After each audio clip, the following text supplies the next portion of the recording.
Good morning, Karen readers. Let's wake up. Half a day. Russia will now throw its hat into the ring. I've seen this Drago fight. Drago is a super athlete. I know I can beat him. Hey, Paolo, look, maybe the show is over. You got nothing more to prove. He thinks he's fighting for the whole country, but his reasons are wrong. Good morning. I'm asking, as a friend, stand in my corner, just this one last time. Woo! I did not come here to lose. Perhaps this simple defeat will be a perfect example of how pathetic your society has become. Let's go. You're my friend. I should stop this fighters. And don't do this to me. We got a half a day today. Let's go. Karen Reed, trial watchers. Come on in. Good morning, everybody. Wake on up. Thank you, moderators. Thank you for everybody for being here. Hopefully, we're going to start off with some fireworks. Hopefully, Lally doesn't take all day. Again, good morning. We got the Russian on the stand. Come on in. Come on in. What are you guys drinking today? Today, I got some water. I got vodka and water. I was going to go vodka and sodas, but I went vodka and water. This is just straight vodka. This episode today is sponsored by Karen Reed and her vodka and water and soda. She just started ordering vodkas. People are saying that Lally's going to take the whole day. I mean, who knows? Who knows? All I know is he will find a way to make it as long as possible. I cannot be defeated. Somebody get a doctor in here! Soon, whole world will know my name. Drago. Yuri Bukhenik. People will know my name, Bukhenik. Is there court today? Hell yeah, there's court today. Come on, I got my best dress on, right? Look at this. And my black, man. Again, good morning. Come on in here. Get your butts in here. Yes, there's a half a day today. Bev has pickleball. We know that it's only going to be a half a day. And it starts at 9, allegedly. So, we saw lots of crazy things yesterday. We got videos being flipped. We got discovery being turned over during the jury impanelment. You guys, I have no idea how that video was even admissible. I don't even know. I don't even know that answer. I don't know. Oh God. We got people disappearing on camera. Our pets' heads are falling off. It's Dumb and Dumber in that courtroom. But welcome to Dedham, where anything goes, and where we can just read off our text messages for a good hour back and forth. So good morning, everybody. Again, thank you, moderators, for being here, making it pop in chat.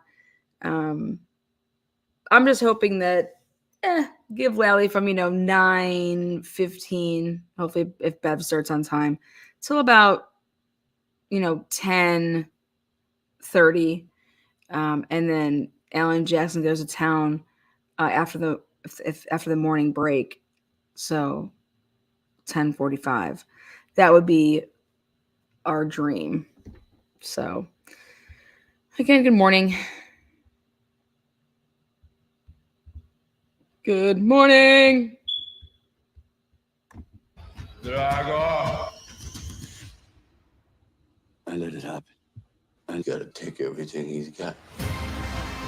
We're letting Lally happen to us.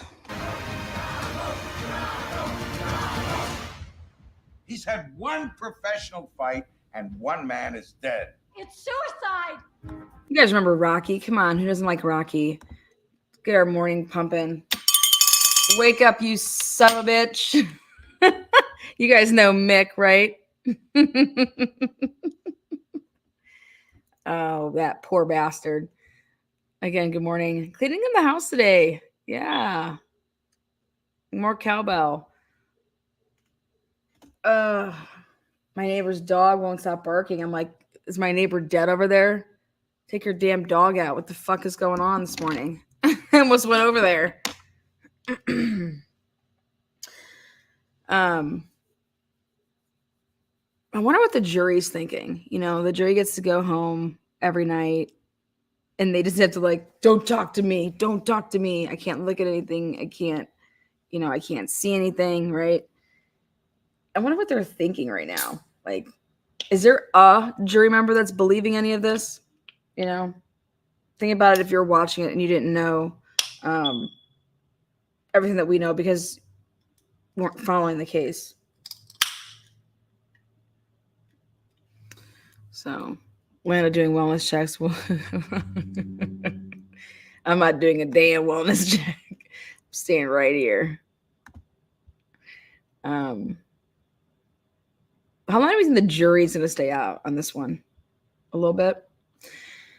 All right, let's go take a look. Let's go see what's going on in Dedham.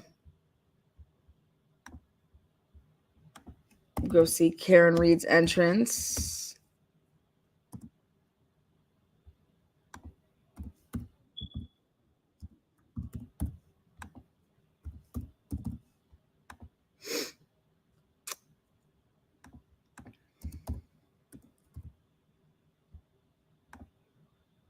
There we go. Oh, Tom's being interviewed.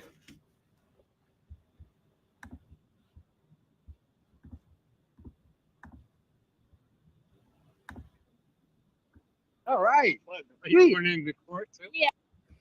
Up here. Tom, they interviewed Tom right here at the end. Appearing with you. Oh, we'll see. Yeah. We're The team cap. Let's see. There they are. There she is. Good morning, guys. Karen Reed Go has kick some ass. We love you. We'll see you later. Good morning. Miss Little. Talk to you. Bye, babe. Yannetti just always rocking his blues. I decided, all right. Up the glare. Is the glare going in again today?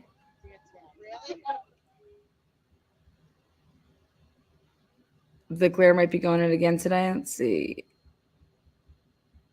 I don't know what Tom was doing. I think Tom was being interviewed. Umbrellas in hand. It's beautiful here. Yep, I don't think we've seen Karen wear anything twice. Please note it when you see it. Hey, unmuted. I don't know what view this is. Why does he have view like this? Why can't I just do full screen? Yeah. I'm not muted. It's live. I know he comes out. Yeah, he comes out. Was friends with him or Yeah, he's good. He's friends with that guy? no. Okay. Yeah, No, I knew that Brian guy I was didn't going notice in. before. You have? No, I have. been here a few times. Yeah, because Erica. I can't. I gotta turn that down. I want to see something else. Tom gets interviewed here at the end. There we go. Karen Reed's defense team should bring up Michael Proctor as a hostile witness. He's the lead investigator on this case. I don't know how to DA call him. Morrissey is hiding him. They're hiding him. Stop recording. Thank you. I appreciate it. We'll see what we use of that. Nice job. Nice job. Some new people showed up today and caused an issue. Kimberly, you got boots on the ground over there or what? Love it. Tom is pissed. A couple of goobas run up to Jackson for a selfie, stopping the entourage. Good morning. Hi, oh my God. I can watch some of this in real time. It's about time you get over here, girl. I think I was at the same first hearing with you. Yeah. We're The team. the team captain or whatever the team. So I can take his. Right here. Alrighty, I'm gonna stop. Oh, right. There's Go to Tom. a Go to lot of Tom. evidence that she didn't. Yesterday for the whole day. Really good testimony. But yeah, I'm the outside guy. I'm the outside guy. Me and Scott, to go outside. I'm the outside guy. Whitman. Who do you travel here Every day. Every time there's court. Every Why time. is it important for you? Aww. why. Because this is a murder case that shouldn't even be here. Aw. Like, there's no way this woman did it. She's actually innocent. And they're bringing these Factually charges. innocent. They should be on you. It should be on you. It should be on Hey, good morning, everybody. Come on in.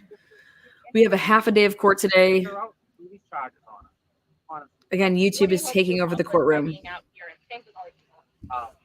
Well, first, being a former law enforcement, it's really discouraging too that we have to be out there. Second, whatever I can do to support a factually innocent woman, I'm going to do. And I'm going to not stop until she's free. Go.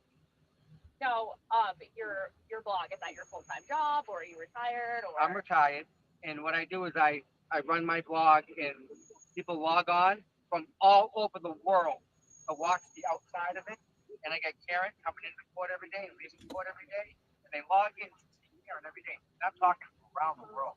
Yeah, Australia, we United do. Kingdom, Ireland, Think about it, Tom. Scotland, Tom's South not Africa. lying. You name it. We've had people in my chat from there. She's factually innocent, and this whole thing is fun. No way of shooting. The whole thing's a farce. I love it. God, I love your guys' Boston accents. Nothing like this. And the supporters are what make this whole thing worth it. Good morning, H-Bag. Where the hell you been? Have a good I day. appreciate it. Have a good day. Sorry, I gotta head in. Thanks, bud. You got it, man. All right. All right, so there they are. Boots on the ground every day. Give it up for Tom. Honestly, love it. Yeah, I haven't. That's what I agree. I've looked at that. I don't see the difference in the two shoes yet. I'll double check, but I'm not seeing it. So again, I'm hoping that Lally only goes about 10:30, takes us to the lunch hour, takes us to the halfway break, and then Jackson gets to come on at 10:45, and then he'll finish out the day until about 1. So that's wishful thinking for me. Like, that's what I would like to see happen, but we'll see. I love seeing all the free Karen Reed people. Honey Bear, member for 17 months. Get out of here. Get out of here.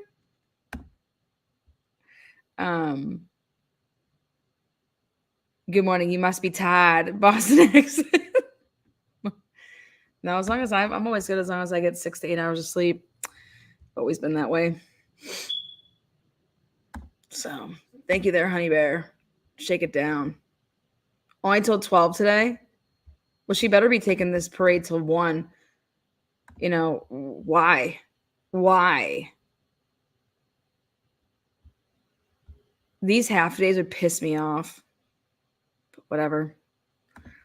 Whatever. They're not in court yet. So that's the fan that's making $1 million. Right there, that fan doing all the work. People not talking loud, so Bev has to shut off the air conditioning. How pathetic. People don't realize just because you have a microphone, you still have to talk. How much love to everyone, and hello to everyone I missed. Yes.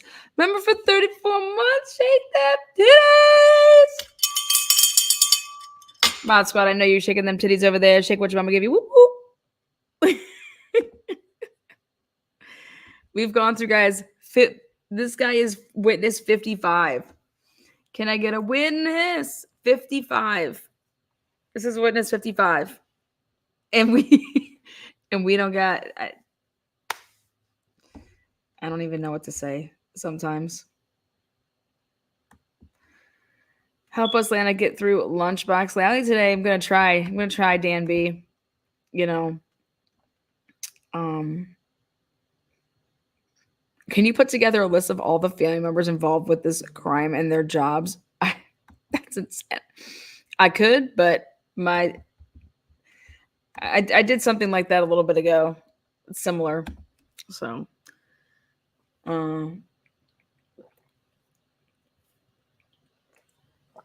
the talk of the town's been, will Proctor testify or not? I don't believe he's testifying. I don't know. I think that the defense would call him. That's going to be I don't know if he's just going to be pleading like the 5th So we'll see.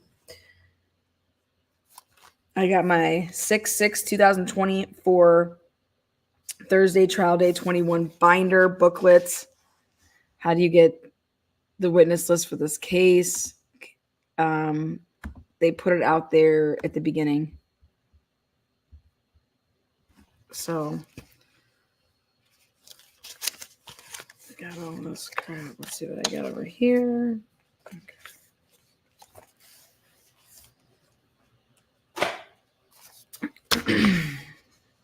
We left off yesterday at the waterfall bar. Okay. So hopefully we'll get into more of when he interviewed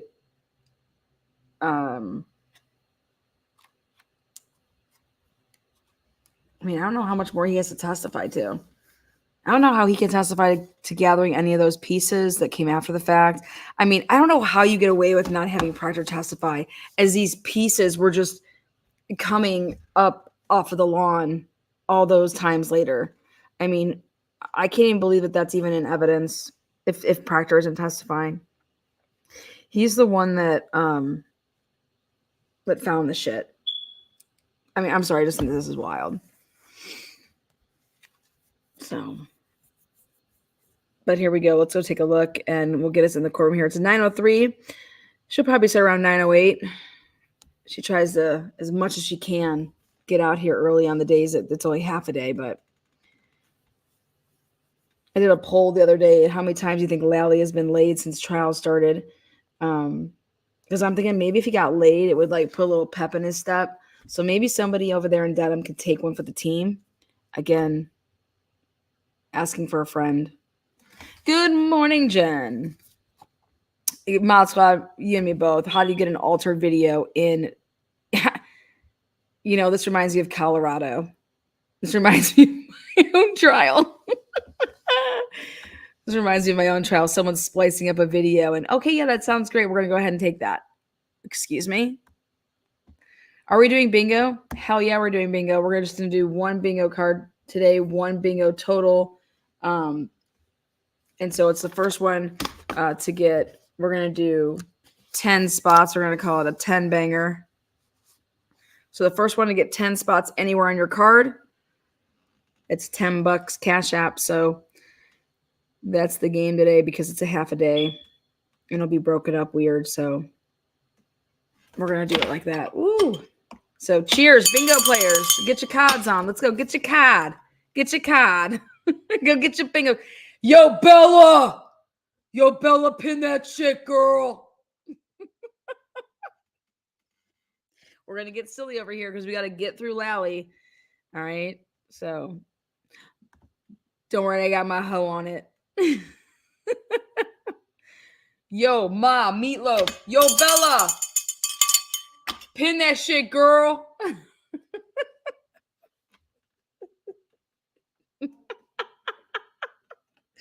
Yo, Adrian. Good morning, Bella. Wake up, love.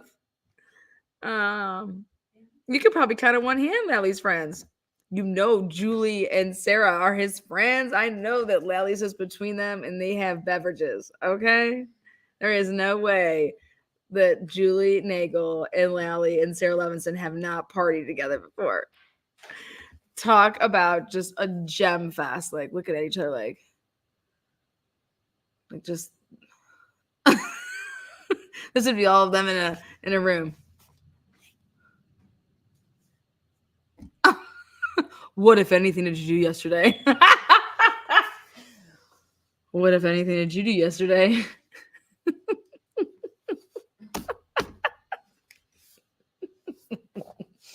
Well, I put a body on the lawn with some friends. Shit. Again, come on in. Let's do this. Let's do this. Get on in here. Hit that thumbs up. Wake up your neighbors. If it's sunny wherever you guys are, go lay out, put me in your ears, watch from your phone, get your ray on. Get your ray on. What, if anything, did you do yesterday?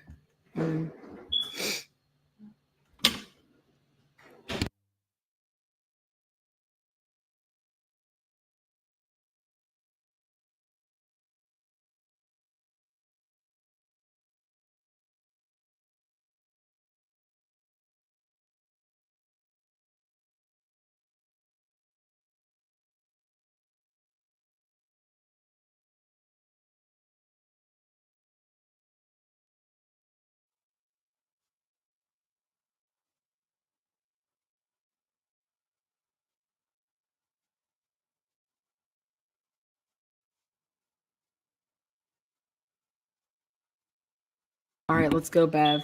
You guys know the rules with bingo. It's anytime that Bev says a word, look at your bingo card and hit it. And so how we're going to do this, though, today is it's a 10 banger. So got to be a 10. So the first one to get 10 spots anywhere, including your free space, gets the $10 cash app.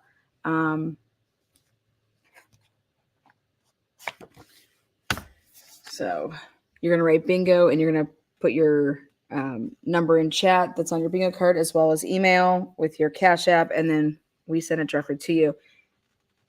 If there's somehow that we missed you, make sure that you email me and say, you missed my bingo. But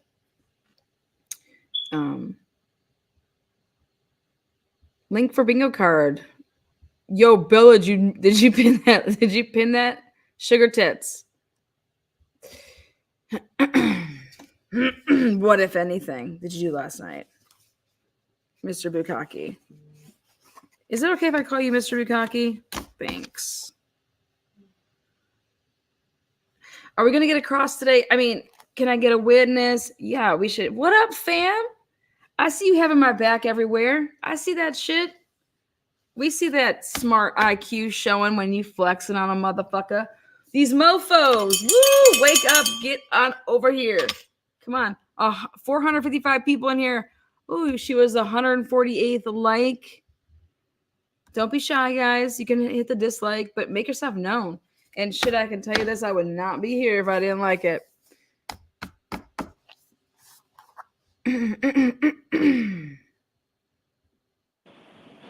Bev's here. Was now open and seated. Could I see counsel at sidebar about a Oh couple my of God, things, look at, I think she cut her hair. She had a trim done. She had a trim job. Fuck a rim job. Bev gets trim jobs. Woo! Trim it up, Bev. Trim it up, Bev. Oh, there's the glare. And there's Brian sitting side by side. Like I told you guys, YouTubers taken over.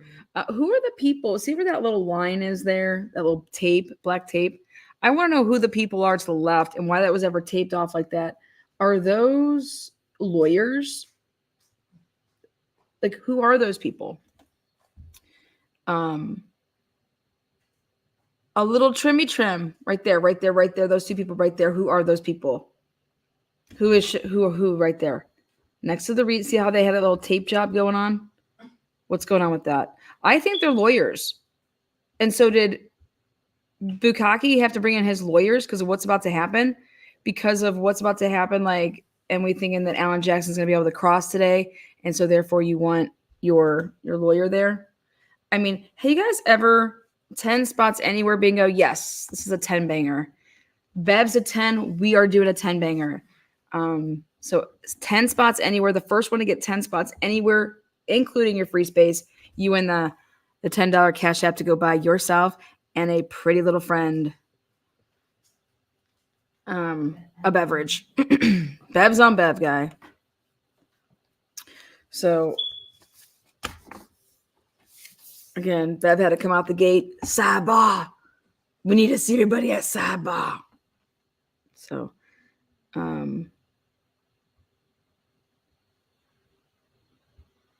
Karen is totally in on her defense. She knows what's going on. She knows everything about her case. I think it's awesome. I think it's awesome to witness. People can say that they wish that Karen would show more emotion about some stuff. You guys, I think Karen is numb. I think Karen is numb from getting so hardcore effed, and that she's numb. But I don't know. Bev's on Bev. You like that? Bev's on Bev. Sidebar. Bev's on Bev. We know it. Again, good morning to everybody. Those of you guys that are on the West Coast, I know that you all are getting up super early. And I appreciate you choosing to be here with Truth and Transparency. Much love.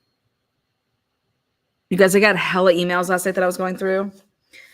We have some really, really awesome people, really, really smart people, really, really invested people. And I do appreciate all of your guys' emails. I look at them all. And yo,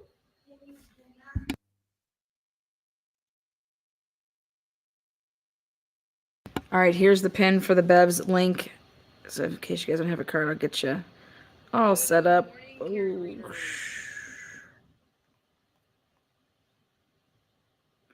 I mean, Bev, what the hell are we talking about now? Maybe she's making a decision on how screwed everything is. You know, that would be nice, but... All right, let me pin this for you guys there. Bev's on Bev's bingo. So you're just going to hit that link. It's going to produce you a card. And so the first one to hit 10 spots anywhere will win the $10 cash app. And again, it's Bev's on Bev. We've been doing this since the beginning of the trial. We will continue to give away drinks on Bev. Preferably vodka in water. Vodka sodas. How many of the witnesses do you guys think are watching this trial? And like, do you think anybody is watching it on this channel? Okay, guys. Do you guys think that there's any of these people that are involved in this case? They're like, I'm going to go watch it over there at TNT because she's a crazy bitch. Or are they watching it, period? Are they watching it, off of Court TV, Law and Crime, the hometown stations? Lana, what are we supposed to do after this trial? I'm worried about that. I have separation issues. Oh, shit. I'm going to have to do a morning show. I'm going to have to do a morning show for an hour. A really who's and who in true crime. I think Bev's been altered. I think Bev needs to go to the altar. Go pray for your... Ask for some forgiveness. Repent, woman, repent. Just like his mom. They had the same nose. You know what, guys? It needs to be said. John's dad refuses to come now. John's dad has not been there, and I couldn't tell you how many days. So, I heard they are on Law and Crime Chat. Oh, the McAlberts. Yeah. I don't know, but yes, we were doing a show. Yes.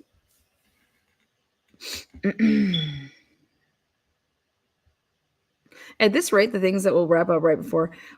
Honestly, guys, if I was wishing that Delphi would be doing and showing the trial, maybe we'll get something at the last minute, but we'll all be here for the Kohlberger trial. We'll be covering the Delphi trial. I'll be covering the Shanna Gardner trial. You are unmuted. The Shanna Gardner trial is going to be just as wild. Wait to see the people that are going to be testifying in that case. These friends talking about hiring hitmen and shit. All right, guys, let's do it. Let's do it. Hey. All persons have any business before the Honorable Beverly Canoni, Justice of the Norfolk Superior Court, in for the copy of the oath. Draw near, give your attendance, and you shall be heard. Or say the Commonwealth of Massachusetts. This court is now open. You may be seated. 22117, the Commonwealth versus Karen Reed. Can I have the witness, please? So, good morning again, Counsel and Ms. Reed. Good morning, viewers.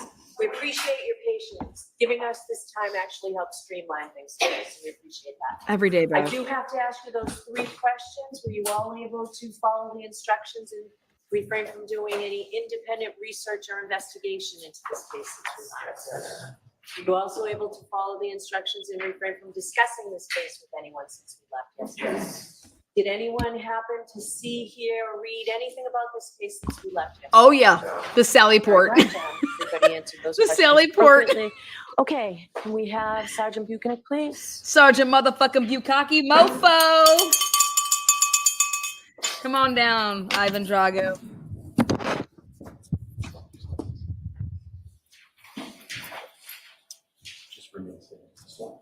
I have a story for that shit.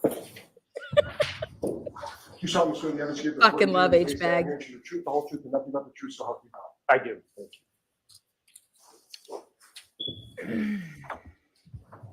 All right, here we go, guys.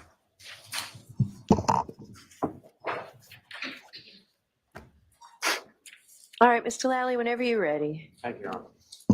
Good morning, sir. Good morning, sir. Good morning, motherfucker.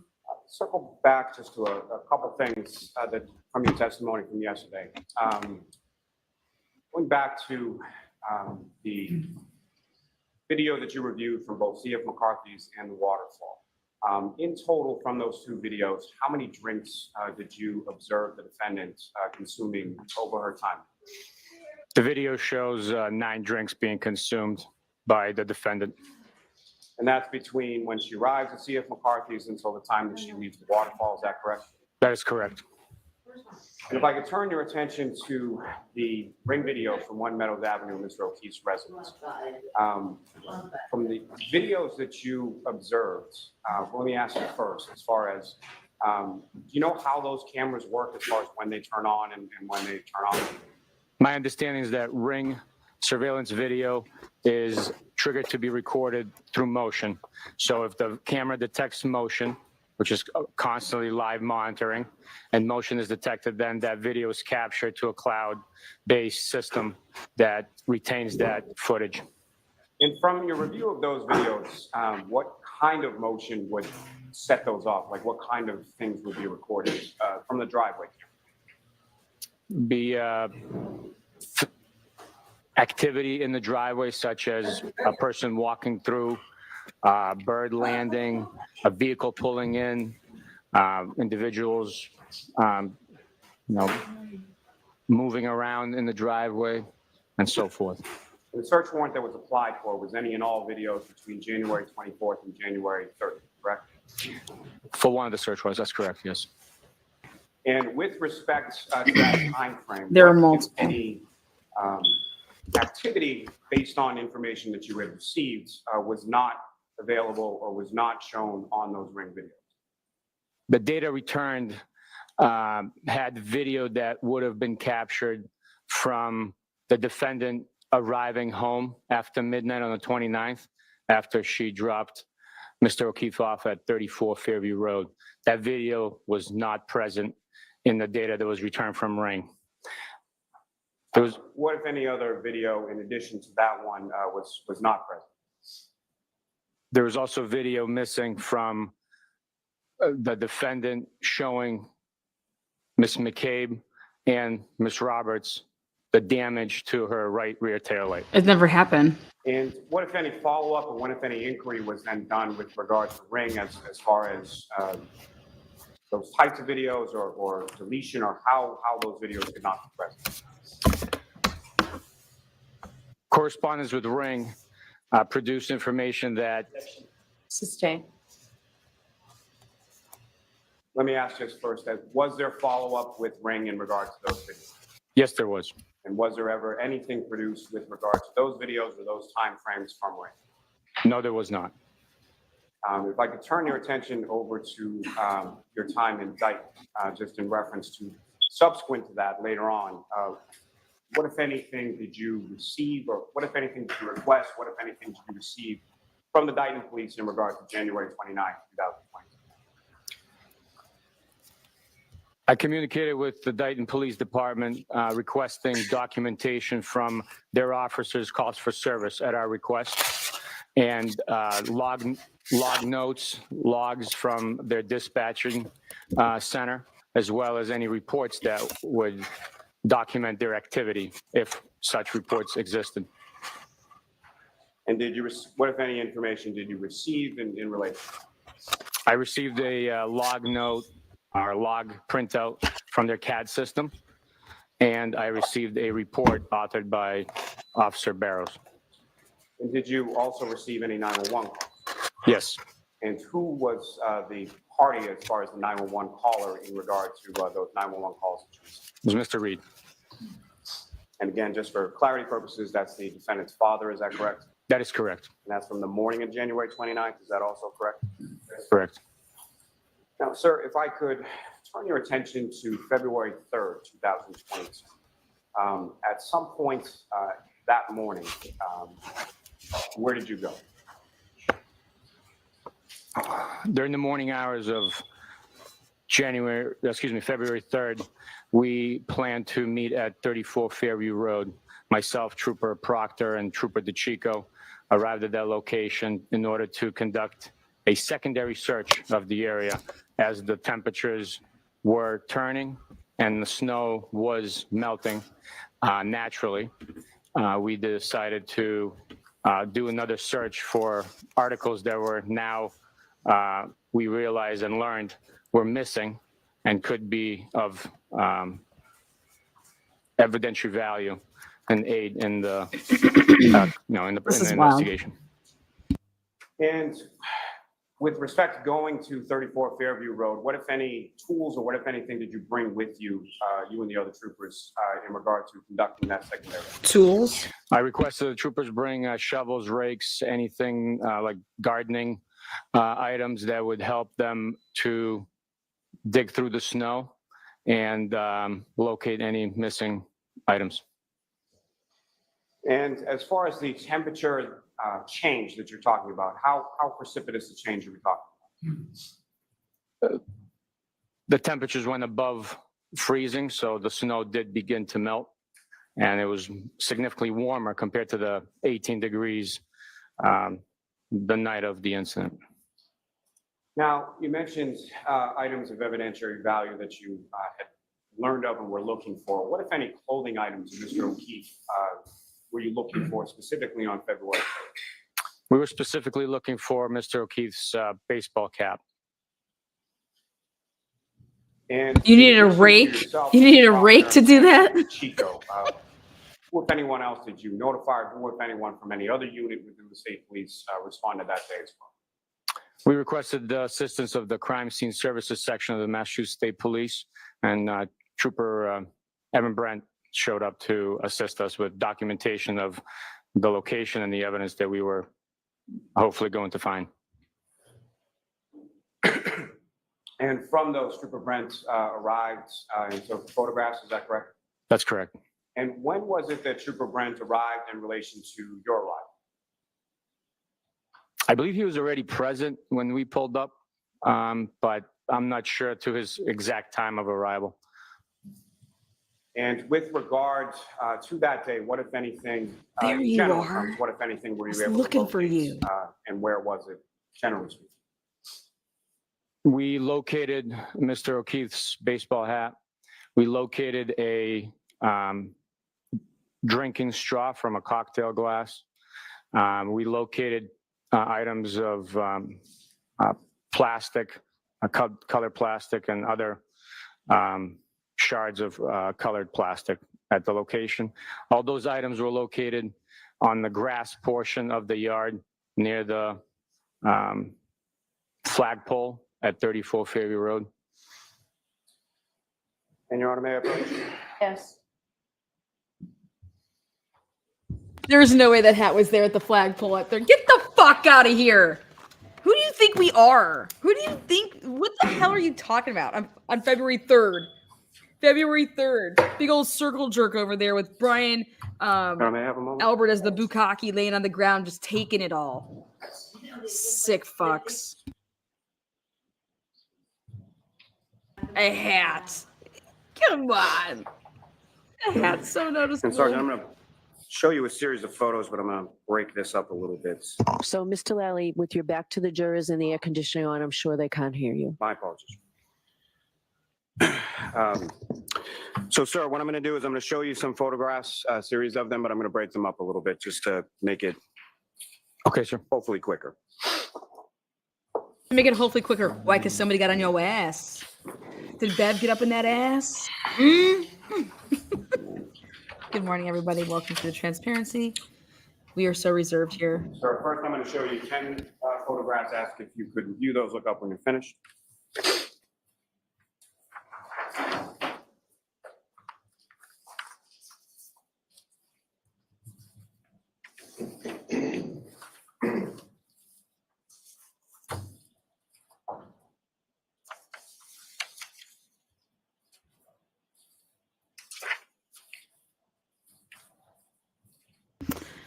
That's a good question. How would you know if the hat was even missing at that point? You would have to see in the videos. So, or like during the interviews when you're interviewing people, like what was he wearing? And so everyone was saying he was wearing a hat. He was wearing a hat. So that's going to be something that Alan Jackson, I bet you, asks. How did you know that a hat was even missing? You know.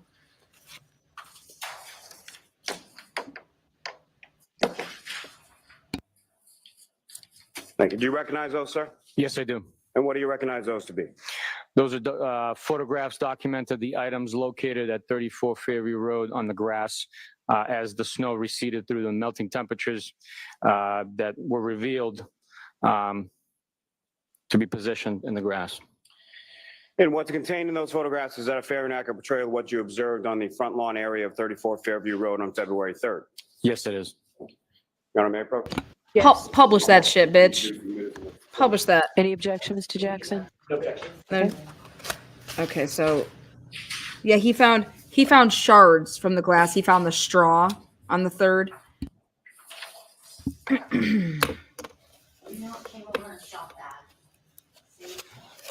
So he's giving him more to take a look at. We're gonna be here forever with Lally. Oh my. Bella loves Lally, if you didn't know.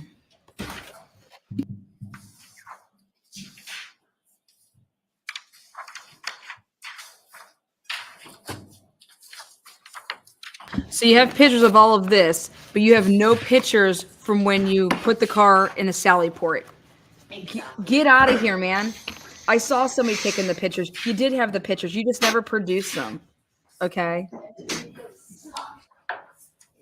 You have all these pictures, but you have no pictures from your cell phone at the Sally port. Get out of here, man.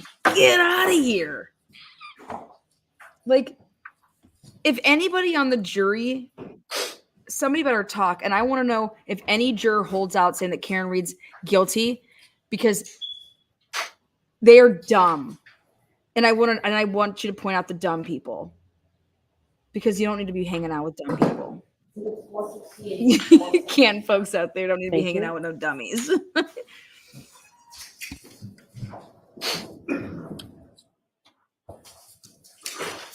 And Your Honor, with the court's permission, if I could just ask to publish some of these photos. Yes.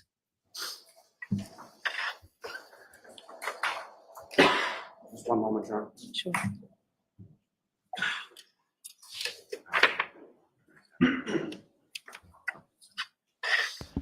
I told Bella to put on her bikini and walk by a couple times. Really set the mood here. I told her to hang up some signs like round 1. Photograph 7659.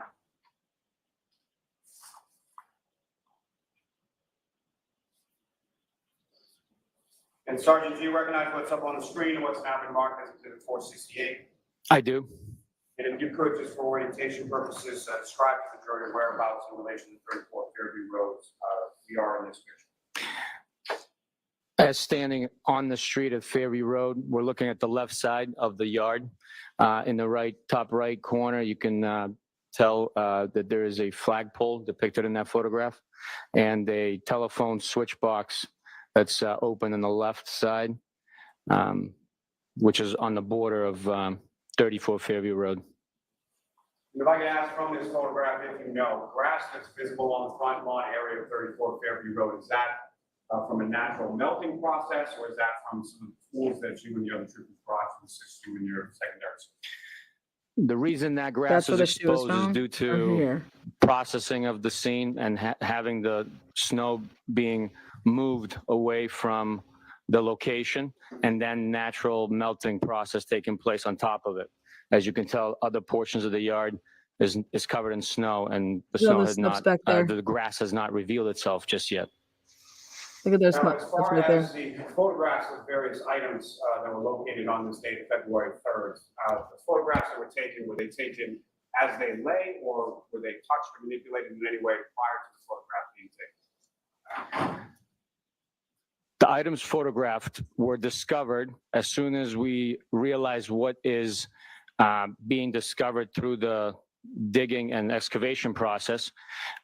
They were then photographed instantly. Certain items were revealed naturally through the melting process and the snow, no longer concealing those items underneath.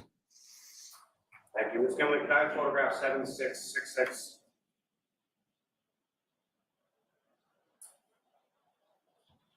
Again, sir, do you recognize what's up on the screen? It has now been marked as Exhibit 470. I do. What do you recognize that? That is a clear black and red piece of plastic. You sick And bastards. Ms. Gilman, if I could have photograph 7669.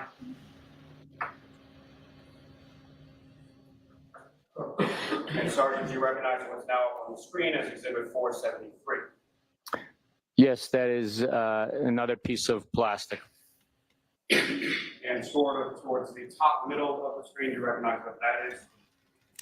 Yes, that's a fire hydrant from 34 Fairview Road, grass area. Ms. Gilman, if I could have the next photograph, 4670. For the record, this is Exhibit 474. Do you recognize that, sir? Yes, sir. Is that a close-up image of what was depicted in the prior exhibit? Yes, it is.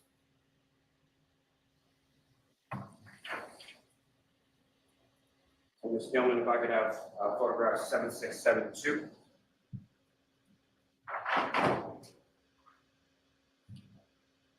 And sir, do you recognize what's up on the screen, which has now been marked as Exhibit 476? I do. And what do you recognize that to be? Another piece of red taillight plastic. And lastly, from this batch, Ms. Gilman, if I could have photograph 7673. Again, sir, do you recognize what's up on the screen, depicted in what's now marked as Exhibit 477? I do. What do you recognize that? That is the fire hydrant and telephone switch box located on the edge of the property line at 34 Fairview Road. Now, the photographs that I had just placed before you, haven't you had a chance to review those? I have. And do you recognize what's depicted in those photographs? I do. And what do you recognize those? The property at 34 Fairview Road, left corner towards the street, capturing the flagpole and the telephone switch box. May I approach on? Yes. Call multiple to introduce and admit the next exhibits. No objection. Okay.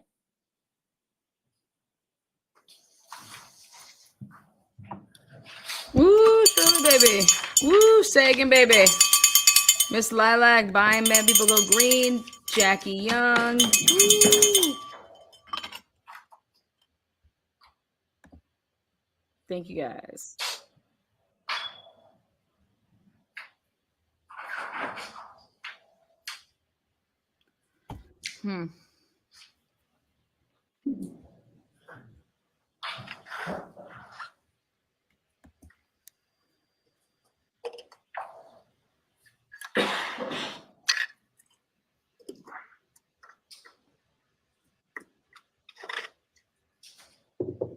You know what the crazy part is that if you don't believe this, right, that she did this, then you have to believe that those were planted.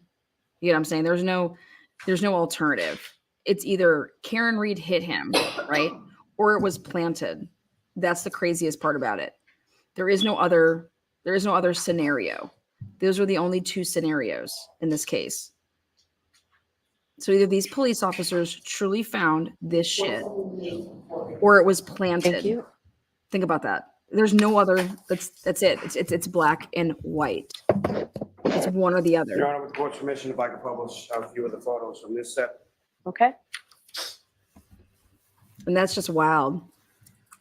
In a case, like usually you have some other possibilities, but these are the only two. Ms. Gilman, if I could have photograph 7681.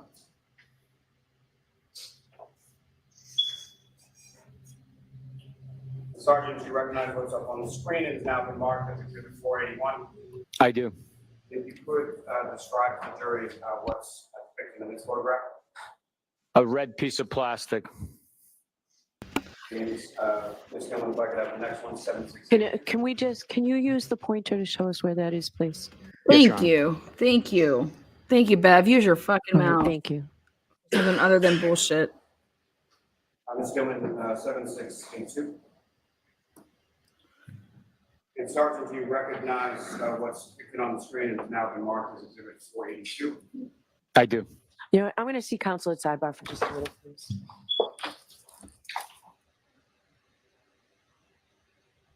I wonder what Bev wants to talk about.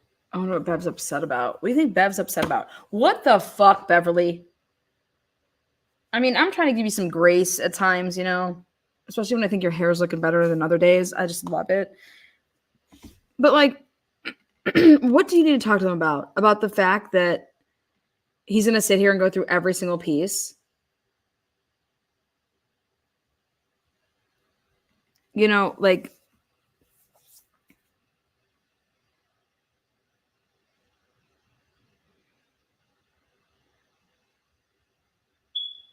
I'll tell you this.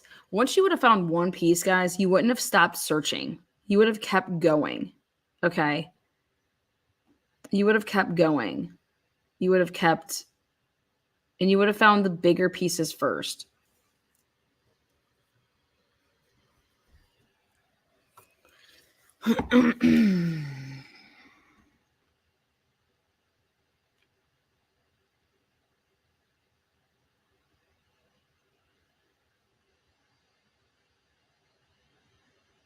I don't know. You just would have kept going. You just would have kept going. You don't. You are unmuted.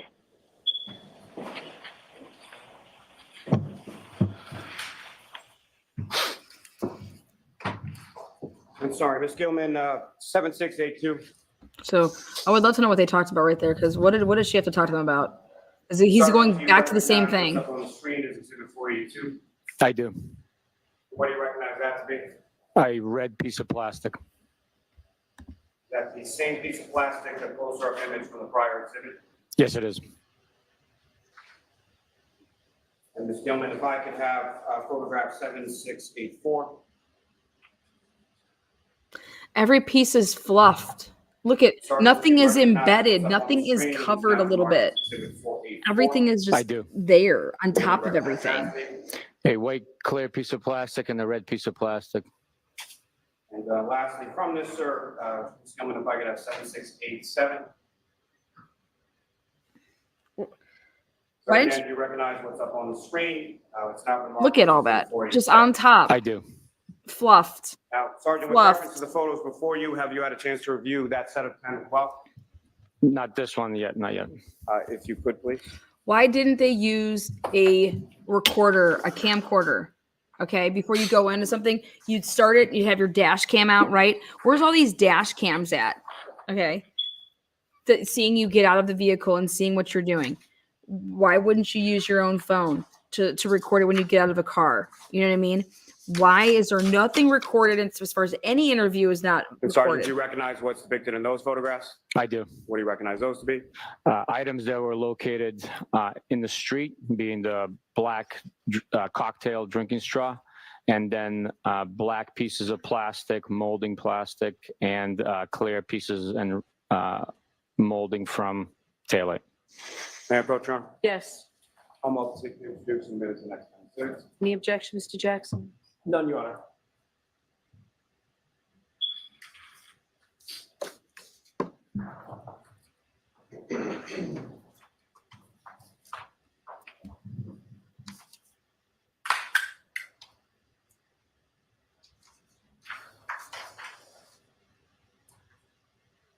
I mean, wouldn't you rather sue if you're the family, the county, the state? Wouldn't you rather sue them? You'd probably get some money. Karen Reed's going to be tapped out. There ain't nothing that you're going to get from her.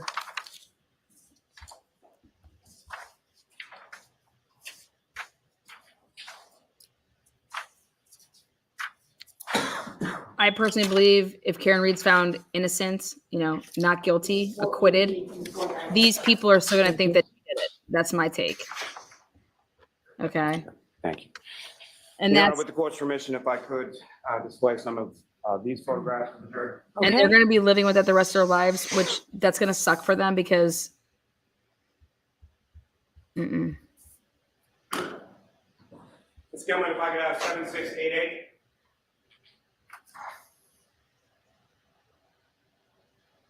Okay, what do we got here? Sergeant, you recognize what's up on the screen? I do. What do you recognize it to be? It's the wide shot of the drinking straw being found on the edge of the roadway Yeah, in front of 34th Road. Sergeant, if you could, using the laser pointer before You guys, I direct the can't. jury's attention to where you observe that straw. Oh. And Ms. Gilman, if I could have 7689. Sergeant, what are we looking at in this photograph? Wait, it's not. Wait, It's a close-up view of the same straw. in the other one, it's bent. It's curved. Ms. Gilman, if I could have 7692. I don't know. I hope so. Sergeant, do you recognize what's up on the screen and has now been marked as Exhibit 492? I do. And what are we looking at 492? Piece of plastic next to a measuring ruler that's provided for comparison and by the crime scene photographer to document the item. That straw looks And way. Ms. Gilman, if I could have 7695. The what in evidence is curved a little bit. For the record, this is now Exhibit 494. Sergeant, what are we looking at in 494? It's the same item from just prior, just zoomed in more, showing the detail, the black molding, Zoomed in my the ass. clear white clear plastic and red plastic. Do we have a bingo winner? Sergeant, Hell as far as yeah. those photographs before you, have you had a chance to review those? Yes, I have. And do you recognize what those are? It's about Yes, the I do. size of my What do you dick. recognize those? They're pieces of red plastic, pieces of clear plastic, and a piece of glass. May I approach, Your Honor? Yes, I'm about to seek to introduce and admit the next exhibits. No objection. thank you.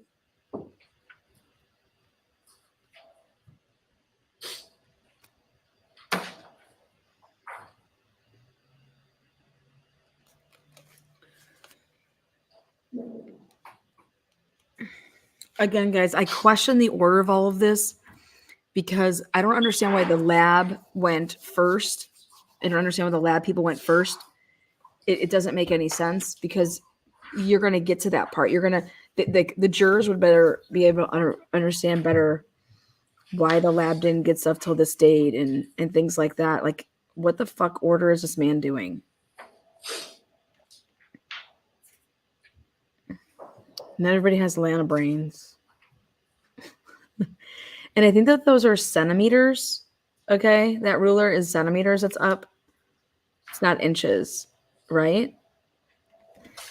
It's 498. The straw was not tested. Thank you. The straw was not DNA tested. So Thank you very much. Your Honor, with the court's permission, if I could publish just a few of these photographs for the jury as well. Okay.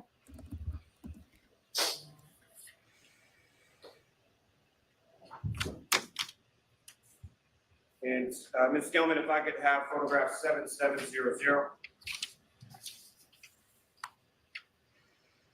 For the record, Come on, this is now man. Exhibit 498.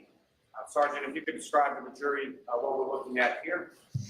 We're looking at a red piece of plastic next to a measuring ruler on the edge of the grass on the property at 34 Fairview Road by the road. And if you could, sir, using that laser pointer, just direct the jury's attention to where you observe that item to be within this photograph. Right there. Ms. Gilman, if I could have photograph 7705.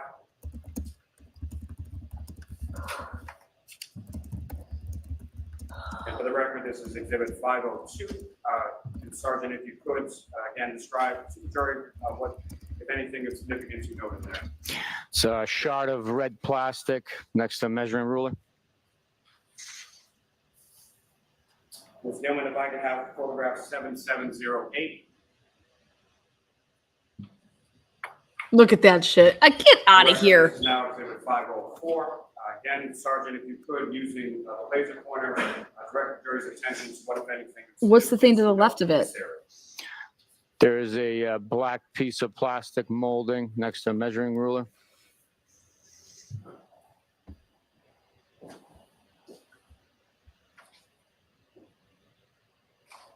And lastly, from this set, Ms. Gilman, exhibit.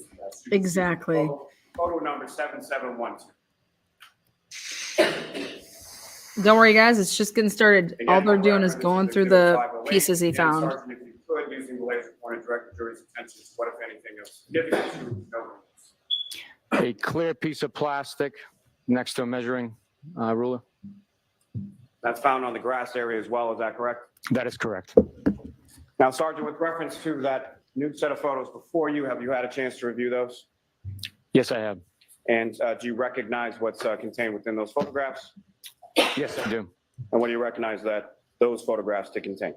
They contain small red pieces of plastic from 34 Fairview Road on the grass area where we located the others. Also contain a flimsy piece of circular, like very malleable plastic, clear plastic, in addition to that. Can I approach Ron? Yes. Come up, seek to introduce the minutes next. No objection. Thank you. He's left-handed. Bukhenik's left-handed.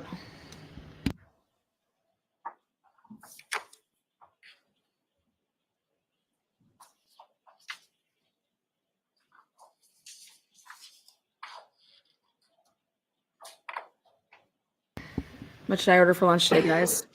That's what I'm already thinking about, lunch. Snacks.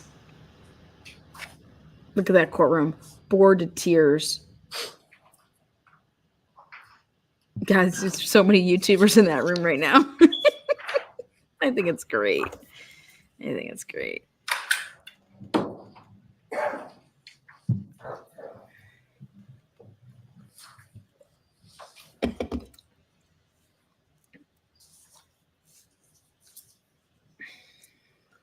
Tuna and pita chips.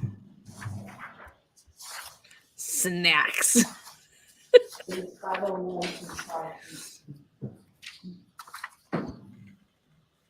Thank you. And Your Honor, may I publish some of these photos for the jury? Yes.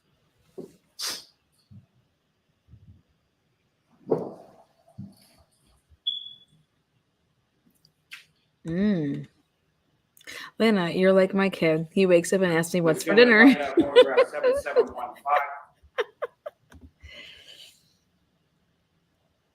Yeah. Like, what are we going to go? What are we doing for dinner tonight? What do you make? For the record, this is now exhibit 511. Sergeant, direct your attention to the screen if you could, using that laser pointer, direct the jury's attention to what, if anything, is significant to you. What, if anything? Shove. That is the thin, malleable, circular in shape, a piece of clear plastic that was located in the lawn area of 34 Fairview Road. Is it like a lunch baggie? Like, what do you mean clear plastic? Like, what is that?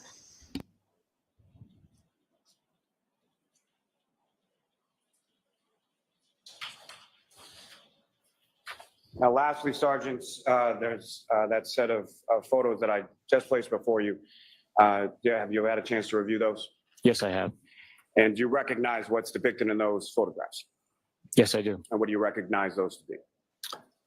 There are items. Those are items recovered in the lawn at 34 Fairview Road. Those items are Yes, a Murphy. shard of glass, a BPD baseball hat with an American flag, and stains of blood. Your Honor, may I approach? Yes. Okay, so he. I'll introduce the minutes next. Oh. No objection. Okay, here we go. Oh my God, this is all I want. It's an old Coke bag. Interesting, isn't it? Looks like a little plastic baggie. It's not like it looks like. You're right. It does look like an old Coke bag. No joke.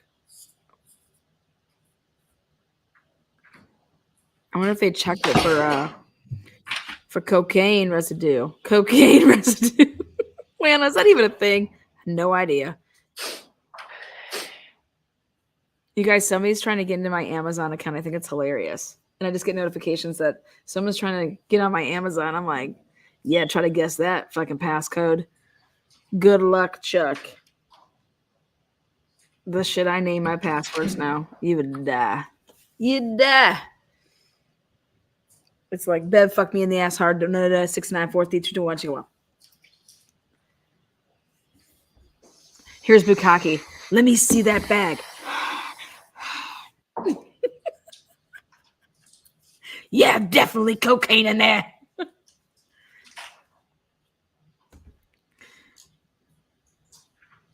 No, question, bingo. So, no, we have another bingo. We have another bingo at the top of the hour. Okay. We have another bingo. It's coming up. It's at 10 a.m. 10 a.m. We're doing another Hotspot 10 time. Right? I want to see. I'm just waiting to see this hat. Show me the hat. Show me the motherfucking hat. Lally, how are these labeled? You 5 what? Thank you very much. You lazy bastard. Thank you. And Your Honor, with the court's, I'm sorry. Your Honor, with the court's permission, may I publish some of these photos for the jury as well? Yes. No, yeah, you clear your cards. Clear your cards. Yep. Clear your cards. Clear your cards. Clear the cards. All right, come on, baby. Come on, baby. Let me see this hat. If I could have photograph 7727.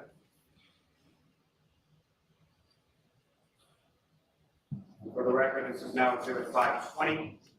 And again, Sergeant, if you could direct the jury's attention to what, if anything, of significance you observe in this photograph. I observed a shard of glass next to a measuring ruler. And Ms. Hillman, if I could have 7729. For the record, this is exhibit 522. Again, Sergeant, if you could describe the jury what we're looking at. It's a larger piece of red plastic with black molding around the edge, located next to the telephone switch box on the grass area at 34 Fairview Road. Look at that. Gentlemen, if I could have photograph Look at that big 77. footprint. Who put their foot in there? Look at that big footprint. For the record, this is exhibit 526. Where is this? And Sergeant, from this photograph, what, if anything, are we looking at here? This photograph here depicts the area which we are excavating during the morning hours of February 3rd, 2022. As the shovel works its way towards the grass, my laser pointer is directing your attention to Mr. O'Keefe's hat that was compacted underneath the snow on the ground. Bet it Now, was. as far as this photograph is concerned, does that accurately depict the depth of the snow that you were digging into and sifting through on the morning of February 3rd? It does. And that, again, is several days after the blizzard of January 29th, correct? That is correct. And Ms. Gilman, if I can have photograph 7740. For the record, this is exhibit 530. And again, Sergeant, if you could describe to the jury what we're looking at here. We're looking at Mr. O'Keefe's hat on the grass, pressed down and compacted to a flat surface underneath the snow, which has been excavated around it. Thank you very much. Ms. Gilman, you can take that down. Thank you, Mr. Ross. I did. Sergeant, I got a picture of February it. 3rd, 2022, is that the first time that you had been at 34 Fairview Road? Yes, it is. And with respect, if I could turn your attention briefly to the following day of February 4th. Did you have occasion to go back to 34 Fairview Road on that day? Yes, I did. Then why And did it what remain a brought you to crime scene? 34 Fairview Road on February 4th? Having excavated those items on the 3rd, I directed the troopers in my office, who obviously reside in the communities around us, to make a point to travel by that location every day on the way to work and every day on the way home. The purpose of that was to see if anything else was to reveal itself as the snow naturally melts away. Then why and wouldn't you items make could it a present crime themselves. scene? So, Then why wouldn't you tape it on the off? February 4th, as I am traveling to work, I diverted my typical route of travel to go by 34 Fairview Road. Just prior to my arrival, I received a call stating that there was 10 police representatives at the scene, and Canton? more items have been revealed due to the melting snow, and that I should come collect those items. I was down the street. Canton's supposed to have I nothing to do with arrived it. And collected the item that presented itself. And if you recall, that item that you collected on February 4th, was that located on the lawn, on the street, or something else? It was on the lawn. Now, with reference to your collection of these items, either on February 3rd, February 4th, or on any sort of subsequent date, how were they collected and what exactly did you do with them in reference to the seizing of the items and storage of the items? Each item that was collected was placed in a evidence paper bag. The collection was done by utilizing latex gloves to prevent any transfer of evidence from fingerprints to DNA onto those items. Then those items were transported to our office, logged into the system, and stored in the evidence lockers at the office. And each of those respective bags of items or evidence, they were sealed as well, is that correct? That's correct. Now, turning your attention to February 10th of 2022, did you have occasion to go back to 34 Fairview Road on that day as well? I did. And what, if anything, did you observe, or what, if anything, did you seize on that particular day? We seized more shards of glass and plastic. And if you know, or if you recall, how many pieces did you seize on that particular day? My memory's exhausted to that, but exact numbers annotated in on the bags that the items were placed into. Your Honor, may I approach? Yes. My memory's exhausted on that. I'm gonna start using that word. My memory's I'm showing exhausted you on that. Documents, just ask you to look at that section and look up on it. My memory's exhausted on that. Your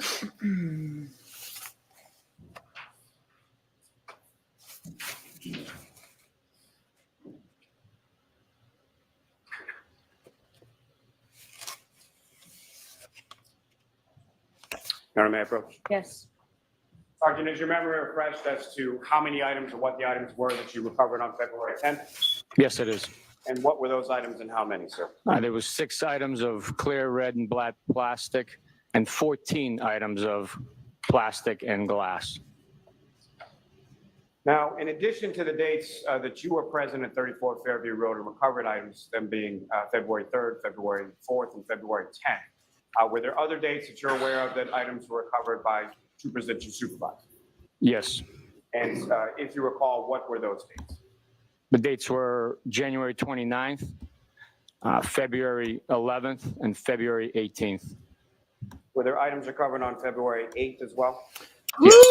Now, as far as Gifted membership, baby. your direction or Sam having, Panther. let me first start with you. So on the dates that you were there, February 3rd, 4th, and 10th, were you alone on those dates, or were there other troopers with you when you were there? On the 4th, I was alone as far as state Busty, police either personnel. become There a were member other or I'm muting you. Canton law enforcement representatives at the scene with me as I collected that one item.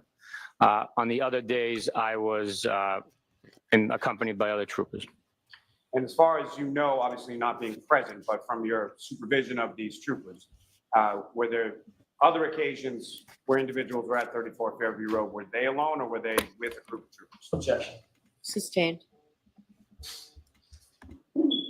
Now, as far as the items that were recovered when you were there on February 3rd, February 4th, and February 10th, did you have occasion to bring those items with you to court today?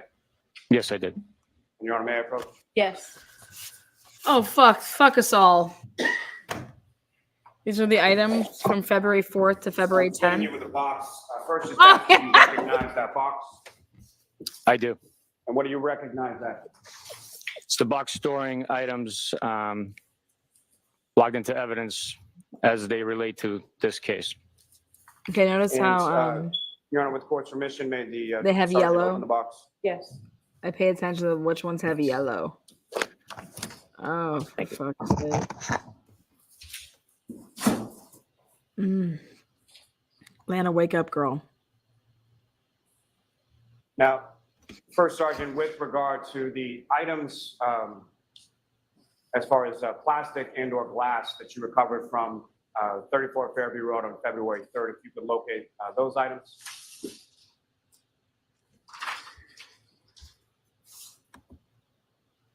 Busty says the word is that Proctor will testify next week. I believe you. You usually come with some good shit. But you still have to member up. Member up. Come on, make yourself green. Act like you give a shit. Busty, come on now.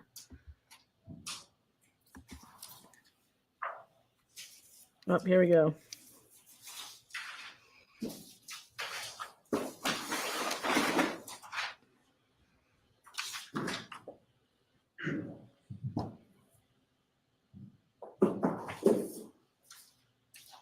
So what do you have here? And Sergeant, with respect to each of those bags, they contain items of evidentiary value, whether they be plastic or glass, that were recovered on February 3rd. Is that correct?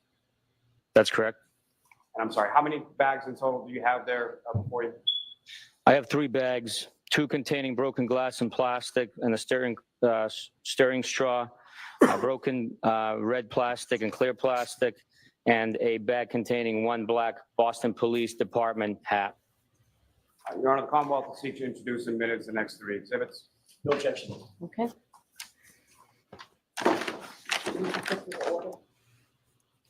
No particular order.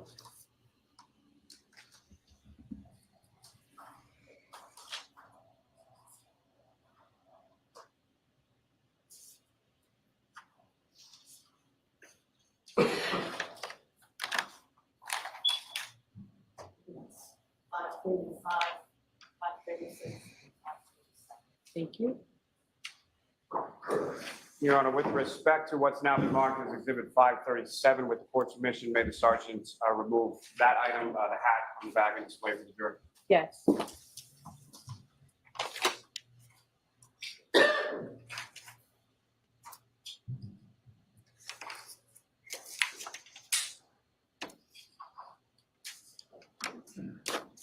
So did they not test the hat for anything?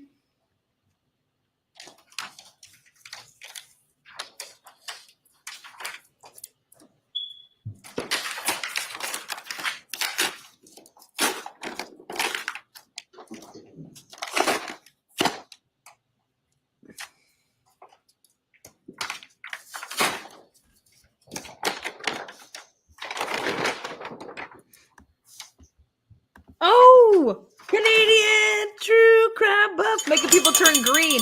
Did you make Buffy turn green or Busty? Buffy and Busty, it's all the same. Who got the little membership? There it is.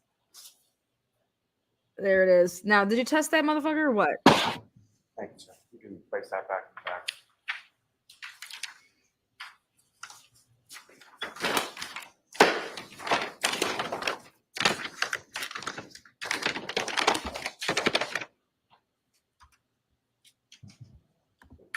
And Sergeant, from your observations of Mr. O'Keefe on surveillance video from both C.F. McCarthy For as much as they're waterfall on here, they should January have got it. 29th, what, if any, similarities did you observe between the hat just displayed and located on the lawn of 34 Fairview Road and the hat Mr. O'Keefe was wearing in those videos? It appears to be the same exact hat. Now, Sergeant, with reference to the box of other items, if you could remove what, if any, items you recovered and What, if seized from any? 34 Fairview Road on February 4th.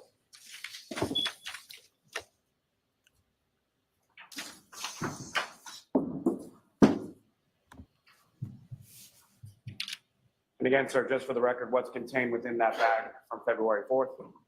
Contained within the bag is a piece of red, hard plastic taillight cover. Your Honor, the Commonwealth seeks to introduce in a minute the next exhibit. No objection. Thank you. Exhibit 538.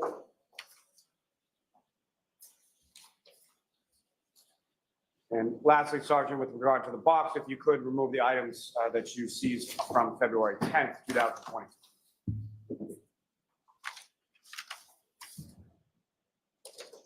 And Sergeant, with respect to those 2 bags of items, if you could just inform the jury what is contained within those bags. Bag labeled item number 10 contains 6 pieces of red, black, and clear plastic.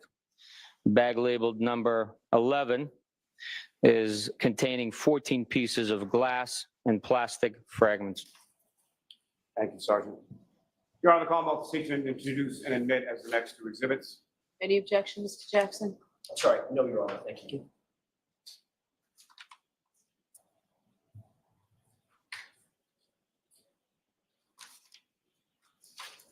It's 5:39 and 5:40.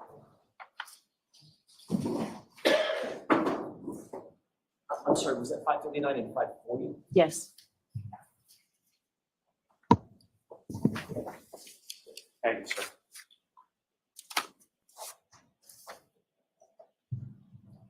Moving on from that, if I could bring you back just one last time to the ring videos from One Meadows Ave, as far as you had testified earlier that there was no video that you observed of the defendant, Ms. McCabe, and Ms. Roberts looking at the passenger side taillight area of the vehicle, correct?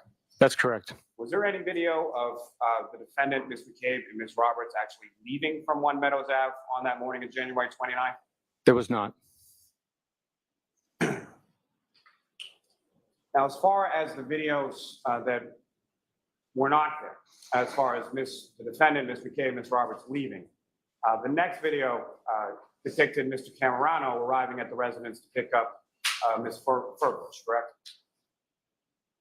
Yes, that's correct. And with regard to the missing video of the defendant arriving at One Meadows Ave on January 29th, sometime after midnight, the video immediately preceding that, again, would have been Mr. Camerano arriving and picking up his daughter from One Meadows Avenue sometime around 11:30 p.m., correct? That's correct. And those videos were both present, correct? That's correct. If I could bring you back That's to late. That's late to be picking up a kid at 11:30 p.m. On that date, did you have occasion to meet with a gentleman by the name of Brian Higgins? After you've been Yes, I speaking did. with your friends. Just, And when you met with Mr. Higgins, Ooh. who, if any, one from your Gotta get a office kid was taken with away from you. Trooper Mike Proctor was from my office present during that interview. And during the course of that interview, what, if any, documentation did Mr. Higgins provide you with? Mr. Higgins provided me with a printout of a Celebread extraction containing conversations via text message between him and Mr. John O'Keefe and between him and the defendant. He also provided a digital copy of the same extraction on a CD. Now, what, if anything, did you advise Mr. Higgins of at that time as far as Mr. O'Keefe's phone and the defendant's phone? I advised Mr. Higgins that we were in possession of both of those devices and would have the extraction and accurate documentation of those conversations. And did he seem to understand that when you told him? Yes, he understood it. Objection. Sustained. Move to strike. Strike that, folks. Now, also You on fuck. February 3rd, at some point, did you have occasion to go inside of 34 Fairview Road? Yes, I did.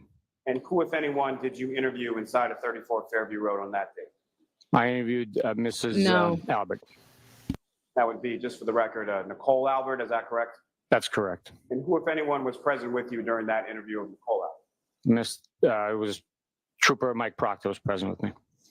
Anybody else from the Albert family present in the home or present during the course of that interview? Mr. Brian Albert was also present. I don't know who else exactly was present in the home. I just know that those two residents were in the room with us. And where was Brian Albert at the time that you conducted the interview of Nicole Albert? In the room with us, seated next to her. Now, with reference to, I'm going to ask you just a little bit about sort of the interview process as far as the interviews that you conducted in this case. Yes. If you could describe for the jury, starting with sort of how many people from your unit are present for a given interview and how those interviews are conducted. We conduct interviews always at pairs. I think I mentioned it yesterday. Typically, during a regular investigation into a homicide or any death investigation, we pair up our troopers with a local detective. In this instance, since Canton had recused themselves from interview portion of the investigation, they were not going to provide manpower for those interviews to be conducted. Thus, we had to utilize only troopers from our office in order to conduct those interviews.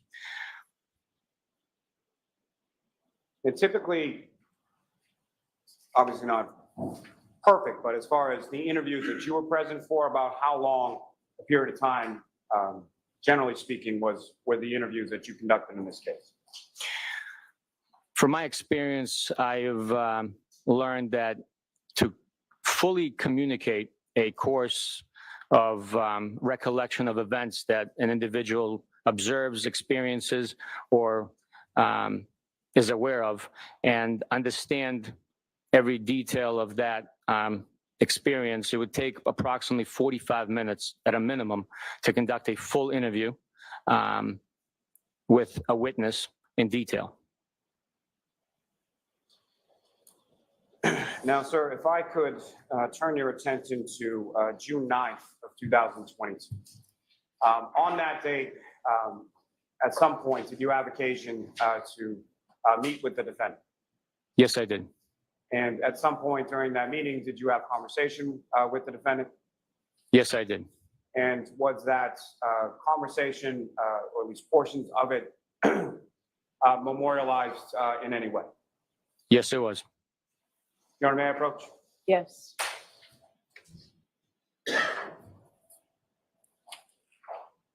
I'm showing you a disc. Does that contain an audio recording, to the best of your knowledge? Does that contain an audio recording of a portion of your conversation with Ms. Reed on June 9th, 2022? Yes, it does. Your Honor, may I approach? Yes. Recording. All right. No objection, Mr. Jackson?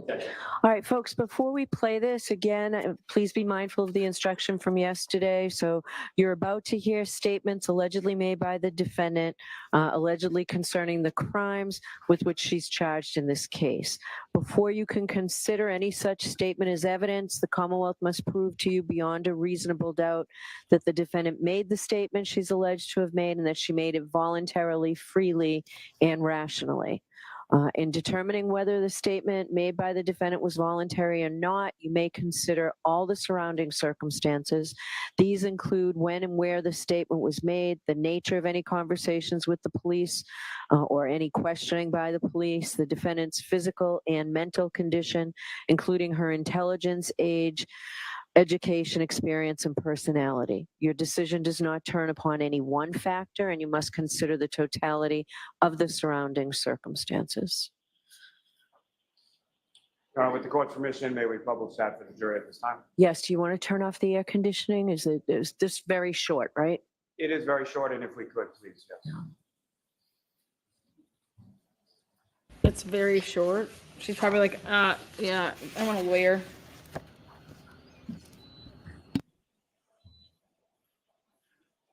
And this is just audio, correct?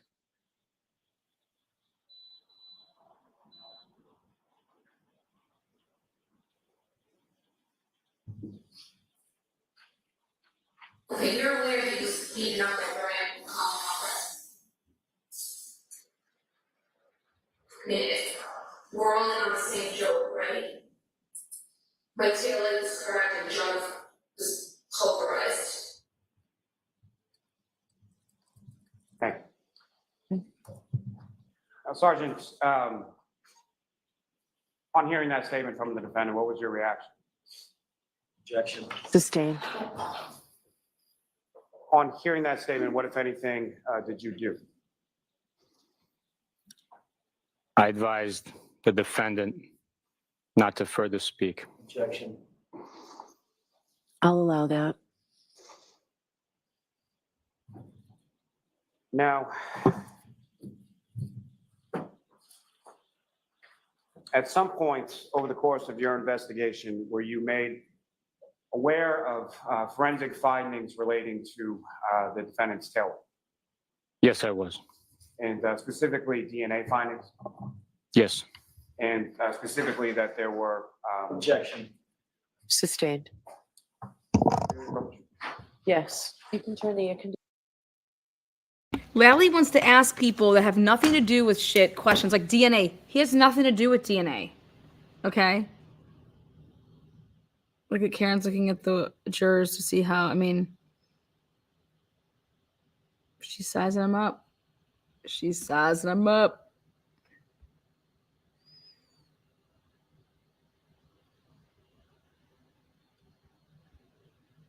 John's mom. Suck it, Lally. Oh, the red thing was an orange star?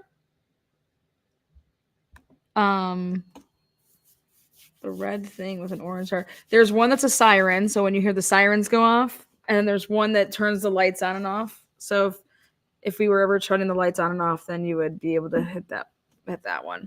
And the other one's a siren. And then these are the words in play. Ooh, shit. Siren, that is it. Yeah, there you go. So when You are unmuted.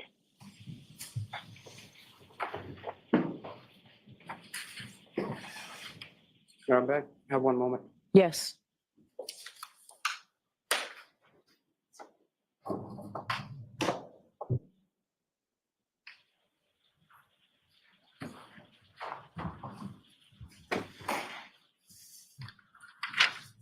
So Sergeant Bukhenik, on January 16th, 2024, at some point in that day, did you meet with a Sergeant Gallerani of the Needham Police Department?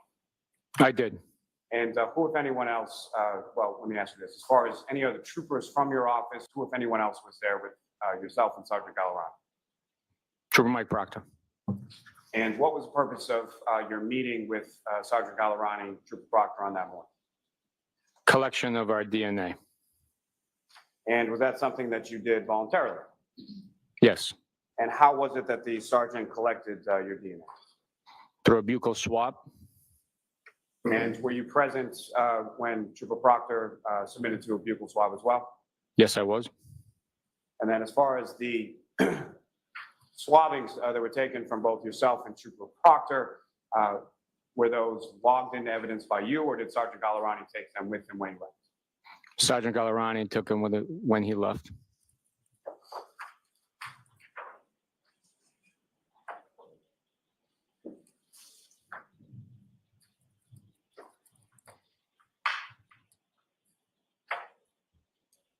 May I approach? Yes.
This is wild. There he is, his drink from his little canteen. My apologies, Ron. My apologies. And she's just fine with it. She's like, it's okay. It's okay, honey. Thank you very much, Sergeant. No, I have no further questions. Oh my God, here we go. Cross-examination? Thank you, Your Honor. Oh shit. Woo! Let's wake up, bitches! Mofos! Get up, baby. Sergeant Bukhenik, I want to start with one of the latter things that you discussed with Mr. Lally, and that's specific to the ring video that y'all talked about this morning. Do you have that in mind? I do. The search warrant that produced, and just so we're clear, I'm talking about the specific ring video or series of videos that were associated with One Meadows, John O'Keefe's home. Okay. Okay. Oh, he's gonna be a cock. You didn't write the search warrant for those ring videos, did you? I did not. You were not the affiant for those search warrants. I was not. Who was the author of the search warrant and the affiant? It was Trooper Mike Proctor. Who received the actual ring video or videos from the Ring Corporation? It was Trooper Mike Proctor received it. And who ultimately either logged those into evidence or controlled those once they were received from the Ring Corporation? I believe it was Trooper Mike Proctor. And ultimately, Sergeant Bukhenik, you did note that in addition to just the physical videos themselves, that login information and login keystrokes, et cetera, were requested from the Ring Corporation as well, correct? There was discussion with Ring asking for those logs. I'll call it, is it correct to say an activity log? That's what was requested, yes, activity log, yes. So ultimately, the activity log would show who logs in, who accesses the data, things of that nature, correct? Yes. Or at least that was the hope. That is what was requested. All right. It would also show logging in and executing deletions, manipulating the log files, things of that nature, correct? That is what was requested, yes. When you reviewed those log or activity logs, there was no evidence revealed that my client ever logged into that account, correct? There was no activity logs provided by Ring. So you have zero, hang on.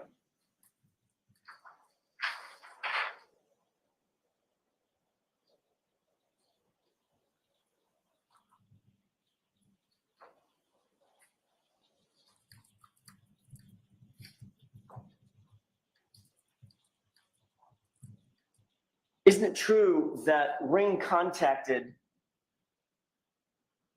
Trooper Proctor and indicated that they had created a Dropbox folder that contained the evidence that had been sought in the search warrant?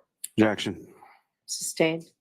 Shut the fuck up! Isn't it true that the search warrant return specified account information, video recordings, and number 3, activity logs associated with video recordings are all times displayed in UTC?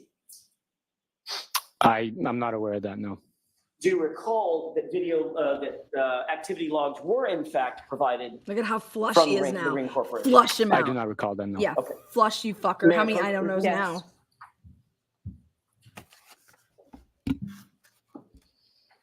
Son of a bitch! You guys know that? Take a look, Sergeant, at that paragraph with my fingers on it. It's like the third Get him, paragraph Ellen. down, in the Get middle of the this. page. Get this And little review motherfucker. that to yourself and let me know when you're finished.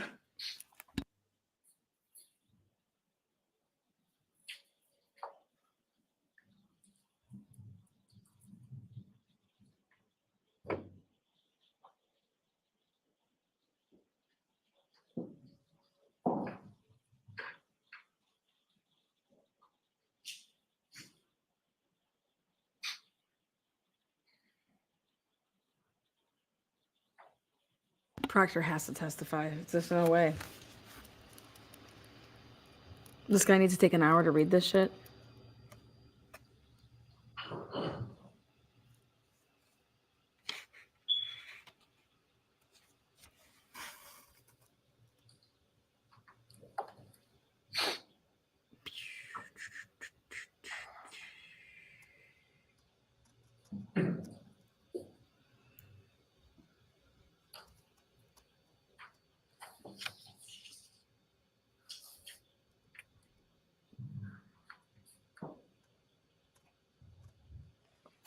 Wait, what is he looking at? What is he doing?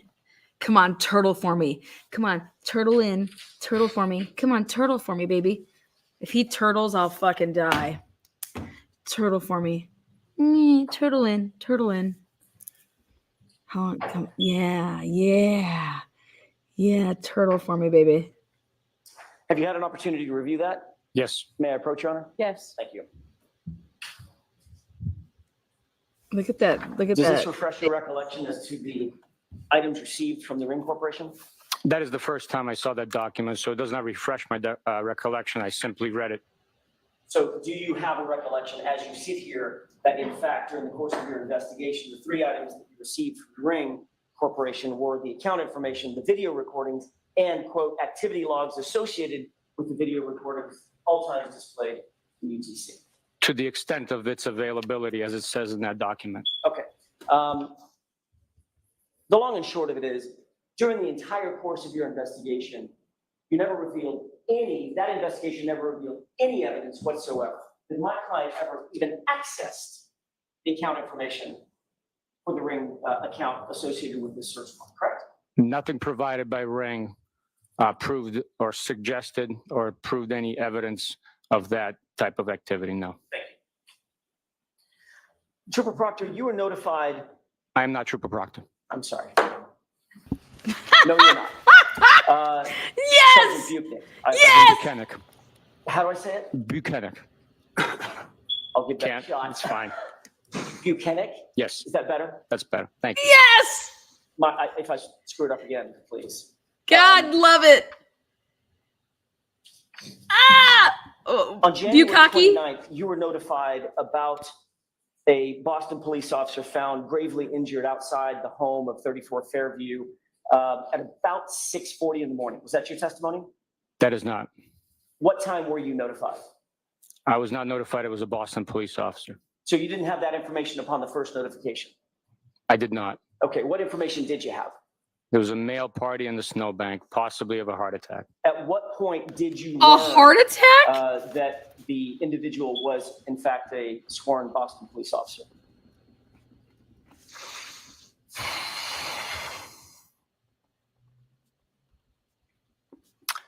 I do not know exactly when I learned that he was a Boston police officer. You think it was during that day or the following day? It was most likely that day, either. Yeah. Fair enough.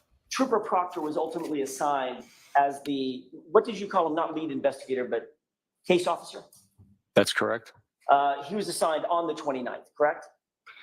He was on call from 7 a.m. on January 28th until 7 a.m. on January 29th.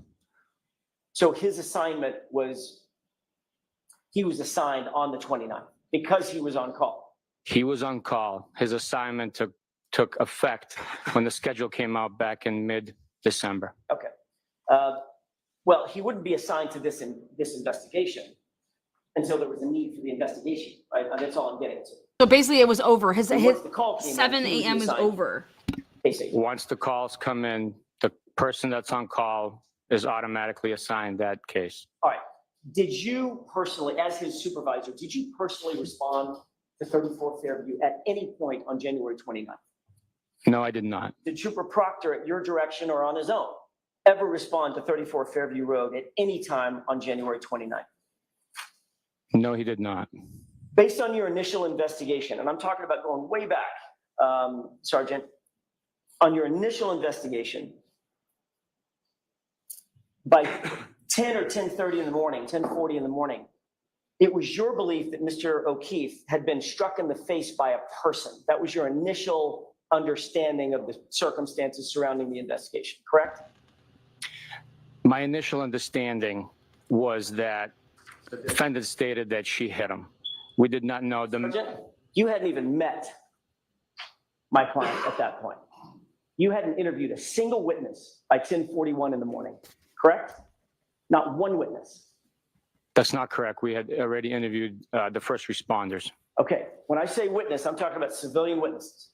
So at 10:41, you hadn't interviewed a person at 34 Fairview or associated civilians associated with this incident, correct? At that point, no civilians have been interviewed, no. But at 10:41, Sergeant, you contacted Good Samaritan Hospital to inform them that, quote, Mr. O'Keefe was struck in the face with a cocktail glass, end quote, correct? I do not recall contacting Good Samaritan Hospital. May I approach? Yes.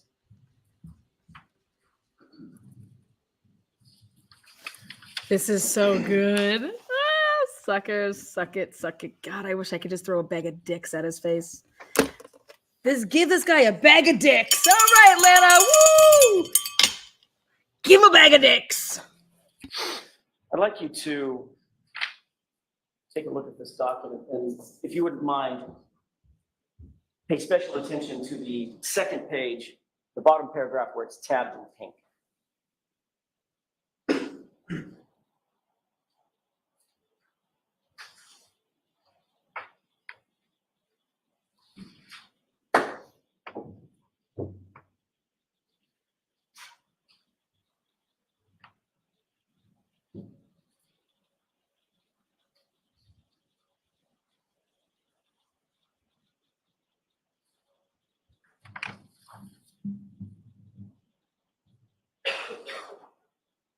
So did Proctor trash the activity logs in this case?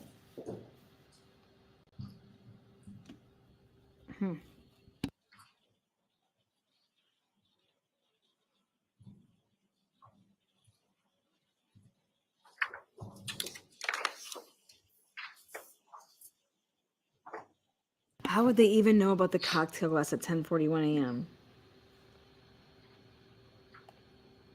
And the reason they have to say cocktail glass, guys, is because there was no talks about her that she cracked her tail light or anything like that. It means they couldn't even come up with that yet because there was no discussion of her cracking her tail light. You guys, this is amazing if this is true. This is amazing because they would have never said that. Oh my God.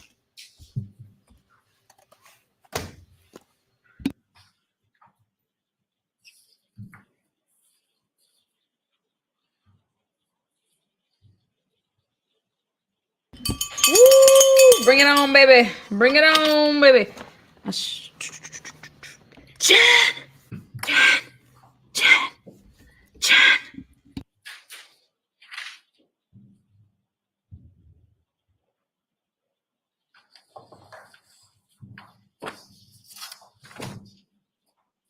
Dude, how long does it take you to read?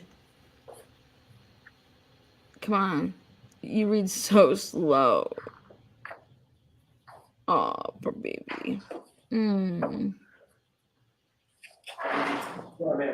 Yes. Oh, there's 2 pieces there? Oh, okay. Thank you, sir. He doesn't say ship back.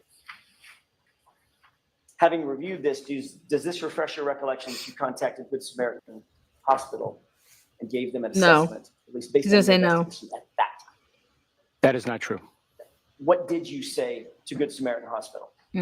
I never spoke to Good Samaritan Hospital. That document is for the medical examiner's office. I'm not asking you where the document is from.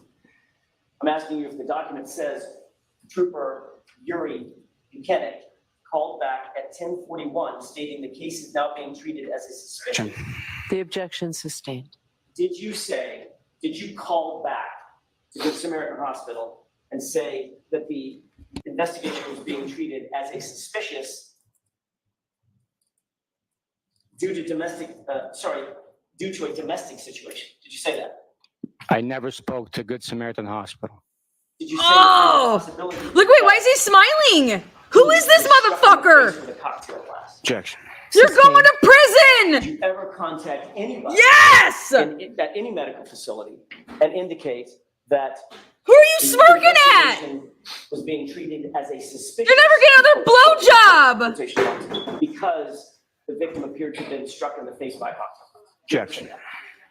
Allow that. Did you ever say that?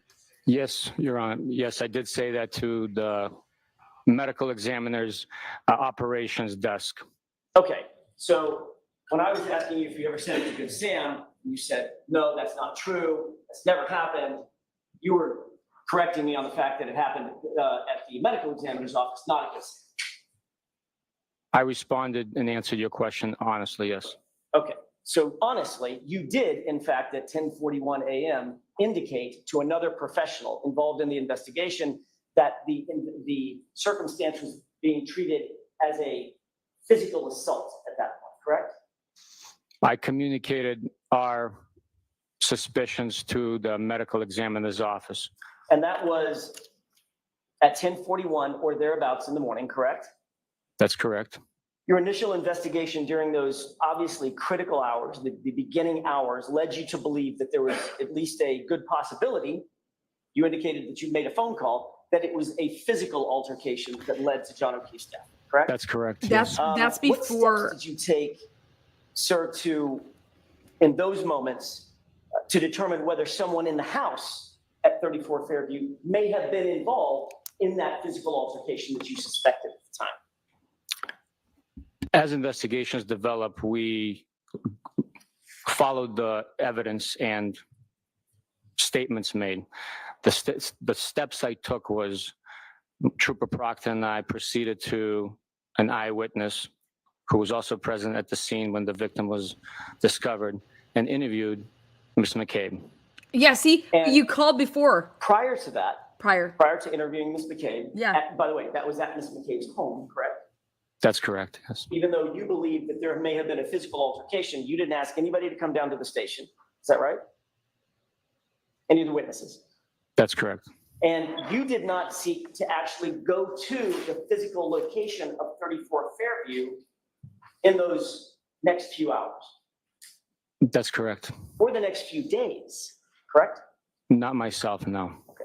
As a matter of fact, Trooper Proctor did not either, did he? No, he did not. You didn't secure the interior of the house as a potential crime scene. You certainly know how to do that, right? That's a compound question. Do you want me to answer whether I did it or whether I know how to do it? Lally. Well, I'll ask the question. If you can answer it, please answer it. Okay. Lally's supposed to say objection compound. I can answer that question. Why don't you answer both of them then?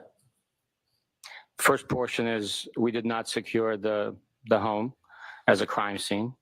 And the second portion, yes, I do know how to do that. And you didn't, as a Massachusetts State Police official, you didn't secure the outside as a crime scene either, did you? I did not know. Yes, go get him. Go To your get him. knowledge, nobody else from Massachusetts State Police ever did either, did they? Yes, they did. How was that done and when? When members of our office and the CERT team responded to that location and secured the front yard grass area. And No, you processed it. didn't. That was at 5:45, 6 o'clock that night on the 29th? I believe it was earlier, but I was not present, so I can't testify to the time. So you don't know personally what they did to quote unquote secure or not secure the crime scene. You know they searched it, but in terms of securing it as a crime scene, you don't have personal knowledge to that. I was not present. You never took any photos of the interior of the house, correct? I did not know. You never caused CSSS to go inside the house and process that house as a potential crime scene, correct? I did not know. No forensic criminalist at your direction ever went into 34 Fairview? No, they did not.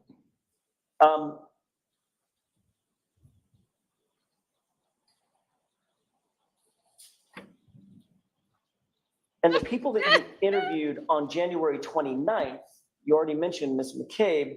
The other people were her husband, Matt McCabe, correct?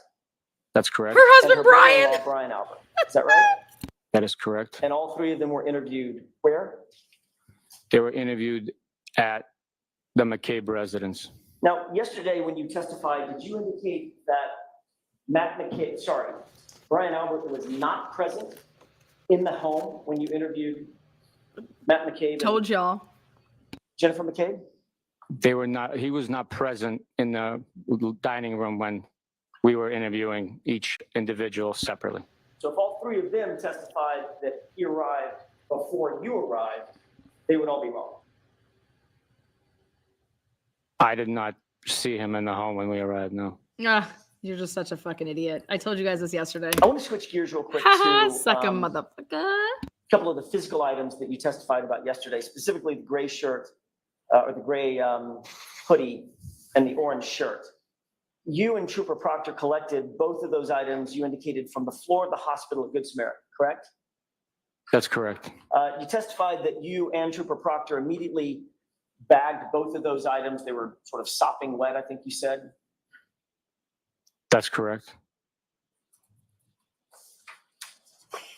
You indicated that the bags were so wet that you had to take the items back out of the bags and then lay them out on, I think you said, butcher paper. Is that right? The items were soaked and wet. They were bagged, double bagged, to prevent leakage of physiological fluids and the moisture coming off of it. And then once they were transported to the office, they were laid out on butcher paper in order to dry naturally. So you went from Good Samaritan directly to Dighton, correct? That is correct. And then you went from Dighton directly to the Canton Police Department, after which you had seized the vehicle, correct? And the phone. We seized the phone in the vehicle in Dighton and then followed the tow truck straight to the Canton Police Department. So at some point,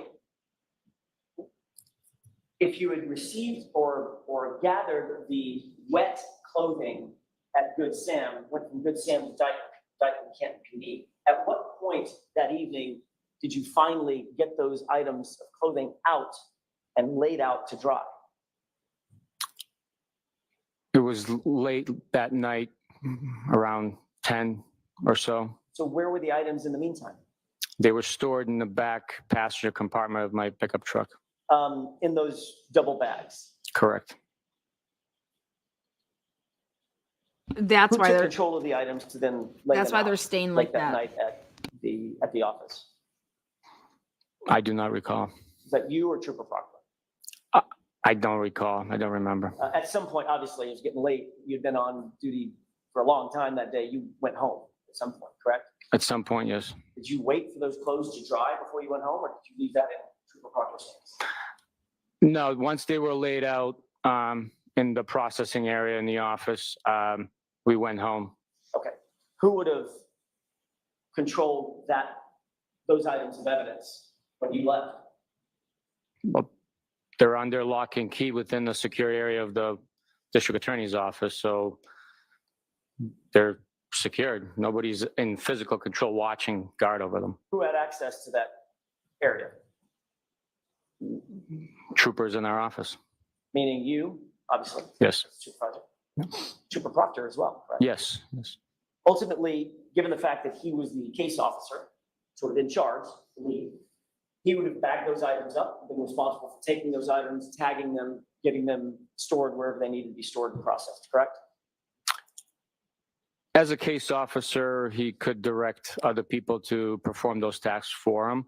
The evidence officers in the office log in the evidence, and once it was dried, it was sealed up, bagged, and put into storage. As far as who actually performed those tasks, I do not know. Well, yesterday, Your Honor, may I approach course, right? There's a couple of evidence. Oh, sure, go ahead. Thank you.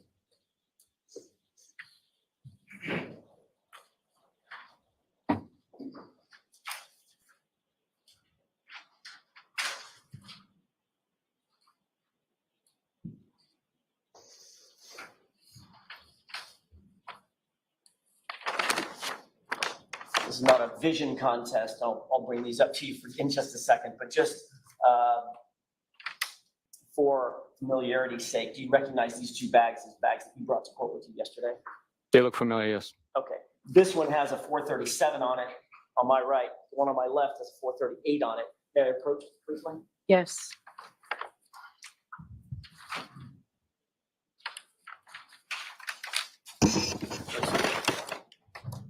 I'm not going to ask you to open those. Don't worry about gloving up at this point. The bag on your left, which one is that? 437 or 438? The bag on my left is 437. 437. Okay. And you indicated that those items were bagged after the clothing was dried and then ultimately processed in, logged in, correct? Once the items dried, they were bagged and logged in, waiting process, yes. But you didn't personally do that? No, I did not, no. Matter of fact, looking at the bag on your right, what's been marked as exhibit 430, help me? 438, thank you. That one has some writing on it, correct? Yes, it has a lot of hand writing on it, yes. And that, whose handwriting is that? I don't know. You've seen Trooper Proctor's handwriting 1,000 times, I guess, correct? Not 1,000 times, but Does it look like his writing? it says Trooper Proctor on it, but other than that, I do not know what Trooper Proctor's handwriting looks like. All right. It indicates that This guy calls himself a detective. What a fucking fool. Those items up, correct? Yes, this bag indicates that the item was collected by Trooper Proctor on 129. Right. At 10. And it says Brockton, correct? Good Samaritan Hospital in Brockton, yes. You just took the question out of my mouth. That's where Good Samaritan Hospital is, correct? That's correct. And there's a tag or a printed label, looks like a label maker of some sort, that is on that physical bag, correct? Yes. Before we get to that, what's the description on that bag? in handwriting. This, I'm sorry, can you be specific as to description of what, or? Where it says description of items. Description of enclosed evidence? Correct. It says 1 orange t-shirt, 1 gray long sleeve shirt. Okay. So may I approach, Your Honor? Yes. And before I do that, just so I close this loop, what's the description on the bag to your left, the one that looks like it's less sprinkled? Number 437. Yes, if you would read the same clothing description. The description of enclosed evidence states sweatshirt with recovered items inside container. Okay. May I approach now? Yes. Thank you. Yesterday when you opened, I'll keep my voice up. Yesterday when you opened these two bags, this one, 437, has the gray sweatshirt in it. 438 has the orange t-shirt in it now, correct? That's what was in the bag, yes. All right. However, the bag indicates at one point, this bag, 438, the physical bag I'm holding in my left hand, had both the sweatshirt and the t-shirt together, correct? That's what the description is. I do not know if that was in case or in fact the case. You took everything you said. You said you took everything at the same time. It was all in a layered. And you picked it up off the fucking ground. The And you reason put you it and you don't know double is bagged because it. you're not the one that bagged Trooper Proctor did, correct? The reason I don't know is I wasn't present during the separation of those items, and I did not observe it taking place, nor was I made aware of how the items were separated or when. You are aware, however, that tag that's on the label maker looking tag, the white tag that's on that bag indicates that indicates a date of February 4th, correct? You'd have to bring that back up. I'm sorry. I didn't take note of that. My fault.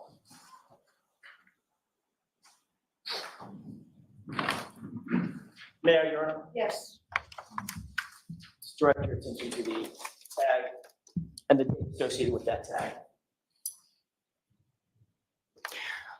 The label maker tag does have the date February 4th, 2022 on bag number exhibit 438. May I approach? Yes. Thank you, sir. Yeah.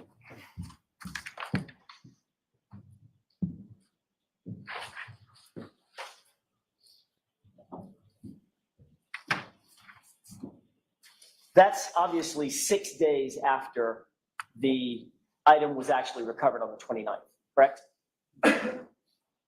Yes, it is. So that indicates, at least based on that tag, that that item was not booked into evidence and processed until 6 days after it was actually recovered on the floor at Good Samaritan Hospital. Is that right? The date indicates February 4th, 2022. Right, and that date would be indicative, in your experience, of the date that is moved into processing by some other folks, the evidence sergeant. Boom, baby. Or the evidence Oh, officer, smacky, whomever, correct? smacky. I can't speak to their procedures as far as when they print the date. That date could be when they printed the label. You don't know what? But the bag Huh? might have been tagged Huh? otherwise. I do Huh? not know. You do not know? But there's no other tag on that bag. You do not Just know? earlier date. Oh, you do not know. Oh. There's just that one tag from the How label the maker. fuck else? Like, My question to you, if you know, sir, and you may not know, is what was happening to these items between January 29th, after you lost sight of them that night on the butcher paper, and February 4th, when that tag indicates that they were first processed? I To do the not best know. of my knowledge, those items were drying on the butcher paper.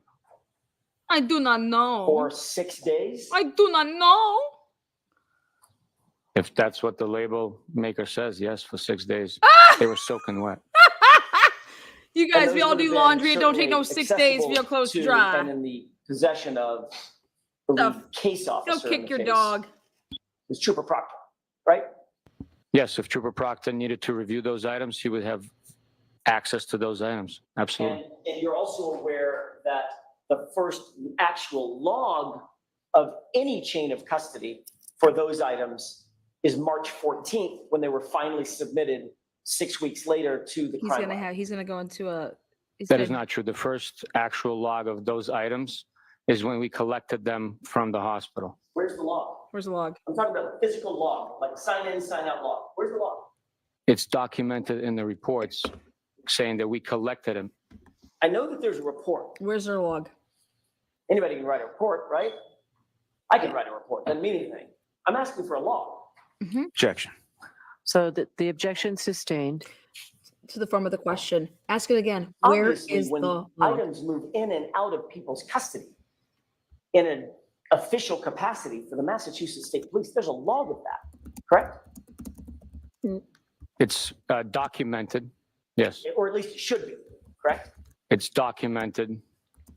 Where's the log of these items before March 14th? It's documented in the report. There is no log, is there, Sergeant?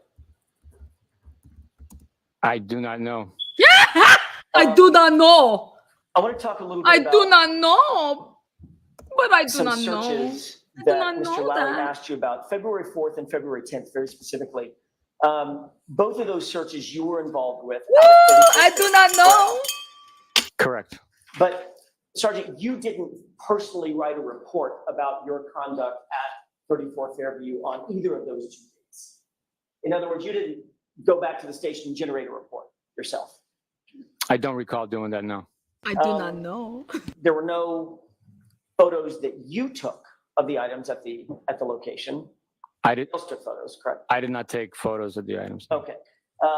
And the first report that indicates anything that happened or was recovered at the location on either February 4th or February 10th, that was first notated in a report dated November 4th, 2023, year and several months later, correct?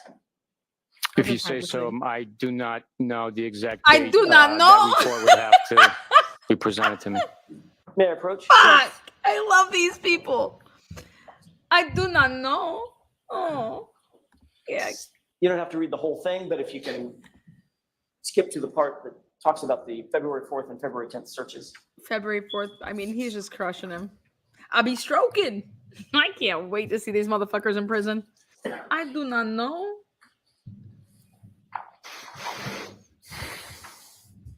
I'm sorry, I didn't realize you're finished already. What's the date of that? He's a let me fast ask one, if you know what I mean, question. Alan. Does that refresh your recollection as to the date of the report that actually talks about the February 4th and February 10th searches? It does. And what's the date of that report, sir? This report is dated November 4th, 2023. Thank you. May I approach? November 4th, 2023. Shut up. Shut up. Now, as it relates to those 2 searches, I'd like to ask you a little bit about the February 4th search first. You indicated that you actually responded to 34 Fairview personally, correct? I was responding to that location on my own. I personally responded, yes. Okay. That was because you had received information that Chief Berkowitz had seen something or found something. Is that right? Chief Berkowitz from Canton PD. That is not correct, no. Okay. So when you got there, was Chief Berkowitz there? Yes, he was. You just happened to go by 34 Fairview at the exact same time on the exact same date as Chief Berkowitz, or was that coordinated in some way? There was no coordination between me and Chief Berkowitz. As I testified, I had directed the troopers to go by the location. I planned to go by the location in the morning on the way to the He ain't a office trooper. and in the afternoon on He's the way not a home, trooper. just to see if any more items would reveal themselves. He's not a So trooper. that morning, I was actually traveling to that location in order to conduct a view of the area to see if any more evidence had been revealed.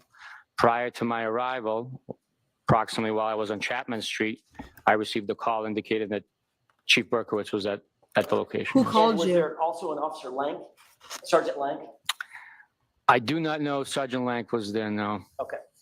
Chief Berkowitz certainly was there. Yes, Who and called Chief you? Berkowitz indicated that as he was driving by, he saw a piece of glass yes. and stopped his car and then started making phone calls. I believe that's what he indicated to the caller, yes. Did you question Chief Berkowitz about why he was driving by the location in the first place? Absolutely not. Okay. You knew at that point that the Canton Police Department had been recused because of at least an appearance or potential for a conflict of interest, correct? I knew they recused themselves due to only in respect to interviews. They didn't want to conduct interviews with That's us. not what you testified to. No. Mm-mm. If there's conflict of interest, Sergeant, or department, It'd be across the board. conducting the interviews is just one aspect of an investigation, correct?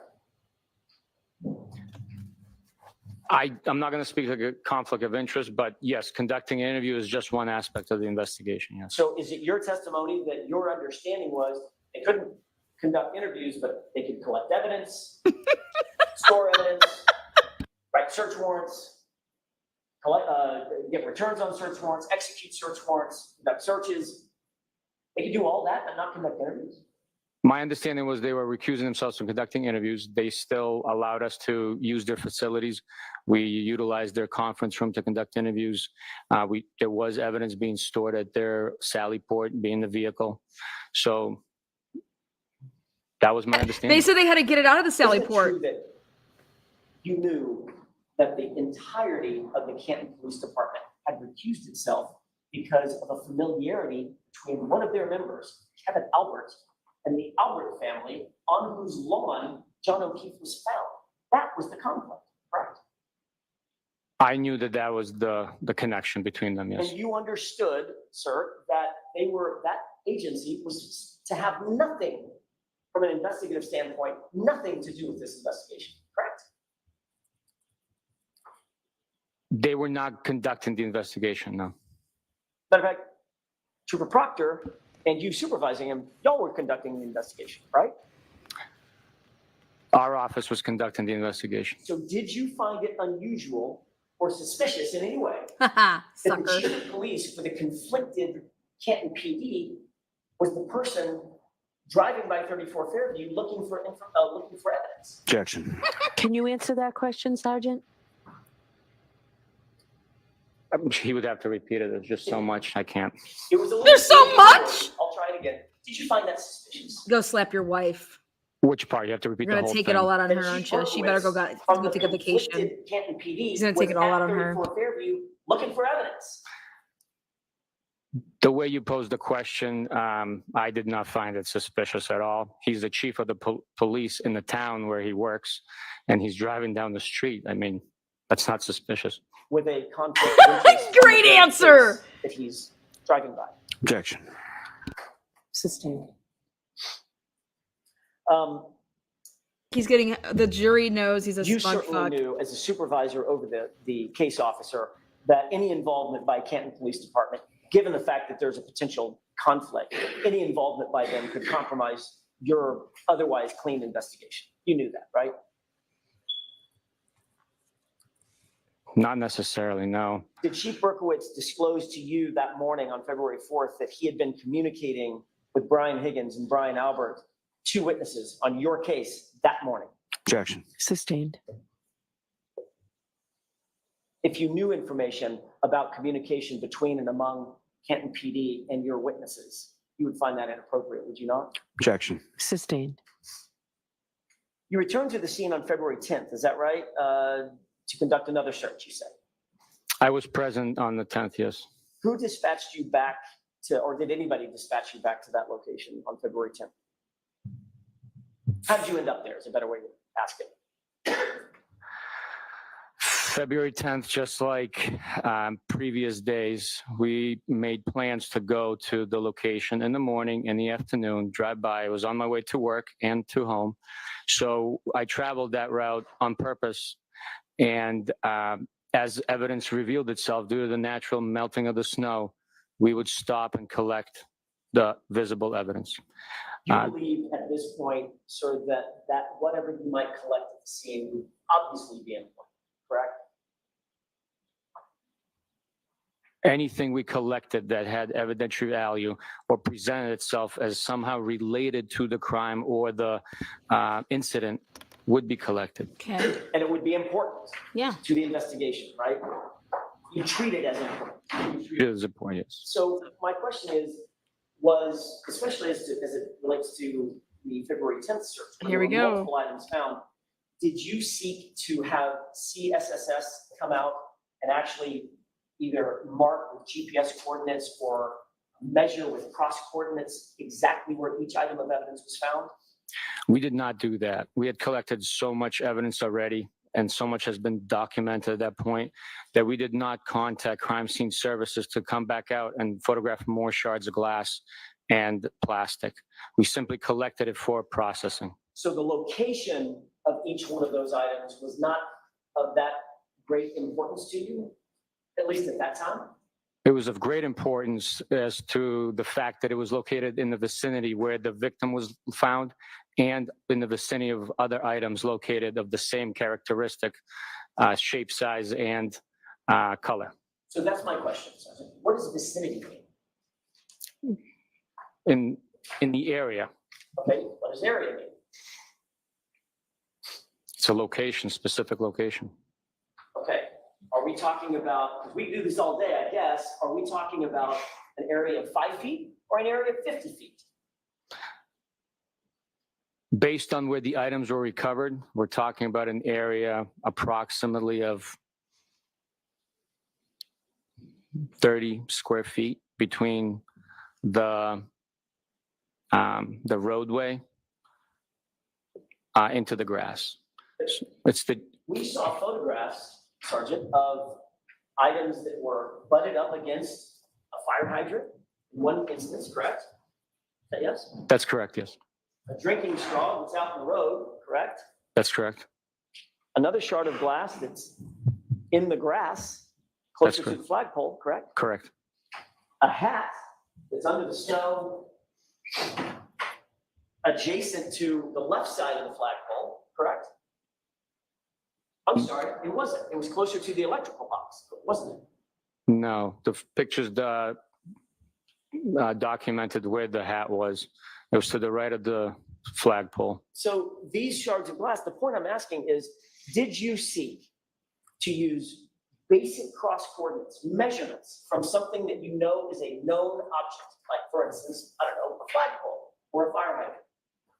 27 inches to the north and a foot and a half to the south of those two known points. That would give you a cross coordinate, correct? It would document the exact location, correct? And you did not do that with any of these items, correct? The items that were not photographed were not also GPS located, but they were within the same vicinity of where the other items were collected. But again, now we're back to the same question. Your word for vicinity might be different than my word for vicinity, right? Objection. Sustain.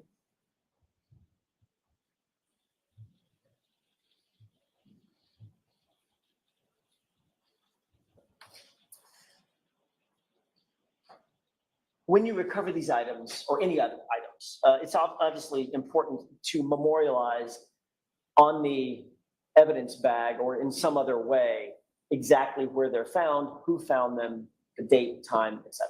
Correct?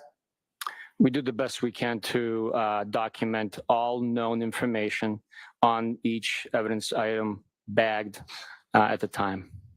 And in terms of the February 10th search, I want to just ask you a couple of quick questions about that evidence bag. Did you bag the items into a single evidence bag that you found that day, or do you recall? I would have to see the bag. If you have those available, I'll take a look. I can answer With the court's permission, exhibit, I think it's 310 that was entered into evidence yesterday. I'd like to display that for us. Okay.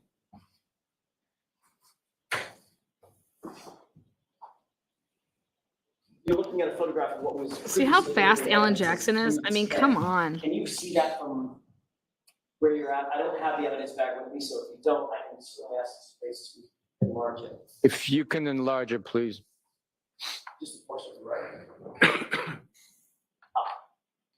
Runner, may I approach? Yes. I didn't realize I've got a photograph of it.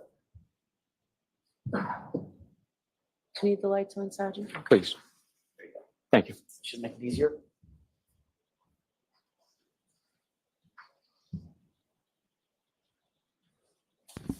(9:15 a.m.) 6 pieces of red, black, and clear plastic. 210.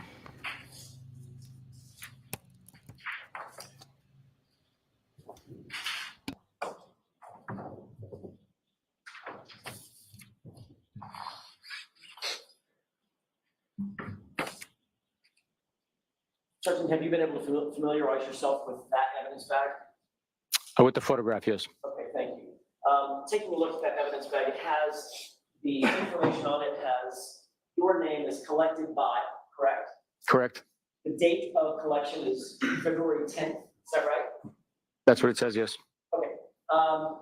And it indicates multiple pieces of red, black, and clear plastic, right? It actually says 6 pieces of red, black, and clear plastic, correct?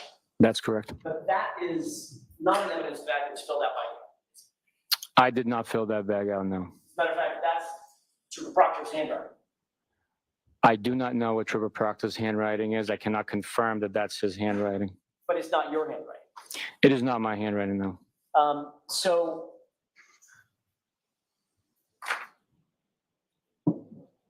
are you aware that this particular bag, that bag that contained those 6 items of plastic material that you already deemed was incredibly important to the investigation? What? Into any evidence until March 14th? What? The date that was submitted to the crime lab? I was not aware of that, no. Oh my God.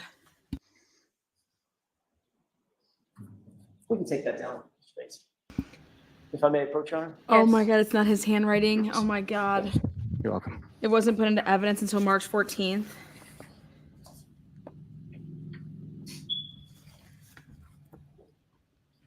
Did you ever draft a report yourself documenting the recovery of those 6 items and the other 14 items that you said that you found on the same date, February 10th?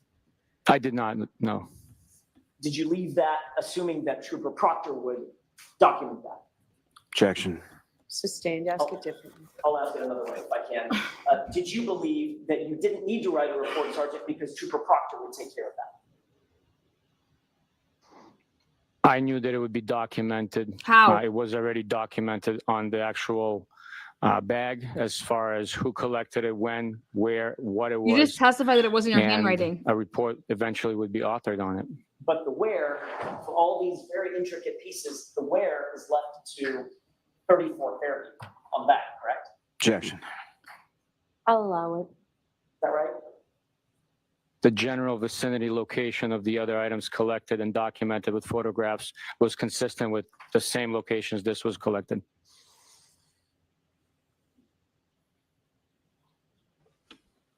I want to shift gears for just a second. Well, actually, I want to ask one final question about that item. Based on the documentation that you just mentioned, that it's documented on the bag, and if the bag is presented to the crime lab on on March 14th, some 5 weeks later, those items were completely unaccounted for from a log standpoint the entire time from when they were collected until they were booked at the crime lab, correct? Objection. Sustained, ask it differently. Possession of those items, of those 4, 5, 6 weeks. Are you talking about the items that were just displayed on the screen? I am, sir. I did not. Now I'd like to shift gears to a ring video that you saw yesterday. It's in Exhibit 6, video number 153. That may mean nothing to you. It's the 5:07 a.m. video of Ms. Reed's car pulling out of the One Meadows garage. Do you remember that video? I do. Okay. You indicated yesterday on questioning, under questioning by Mr. Lally, that Ms. Reed's car came in contact with or close to coming in contact with the other vehicle, the Traverse. Here we go. Video. Is that right? The video, as I watched the video, I observed the vehicle come near Mr. O'Keefe's car. Okay, that's what I want to talk about. You don't think it moved it? You don't With think it court hit it? permission, maybe play This that is going to be video amazing. one more time. If you can pull that up, and then I'm going to ask you to pause it and get out of the way. Okay, you just play that for a quick second, and then I'll ask you to pause it. Pause. Does that appear to be, I'm just pausing it in the first 2 or 3 seconds, does that appear to be the video that you saw yesterday? It appears that way, yes. Okay. Mr. Bates, if you could enlarge the area around the the left rear tire of the Traverse. I'm going to ask you, sir, if you'll pay close attention to what's been zoomed, and when the SUV gets close to it, I'm going to pause it and ask you another question. You go ahead and play this. Your Honor, I'm going to object to this. So why don't we pause the screen, take it down, and I'll see you at sidebar. Wait, why are you objecting to this? Your Honor, I'm going to object to this. Why? Why? Why the fuck? You got to zoom in your little fucking bullshit. Man, let's get it, baby! Woo! All he's going to have to say is, I don't see it. I don't see it. It doesn't look like it moved to me. You know what I mean? But, what? You've been using zoomed in shit. He's used zoom in shit. What's the difference? You introduced this shit. You introduced it. And if fucking Bev, I swear to God, you guys will watch me write up a letter and it'll be an ex parte communication because I'll be sending this to Bev. The bias is ridiculous. This is the most, I mean, she should lose her job. Lally should lose his job. The guy in the stand, Bukhenik, lose his job. Proctor, gone. Gallagher needs to get a bag of dicks. Give a bag of dicks. Woo! Bag of dicks for Gallagher. Lank.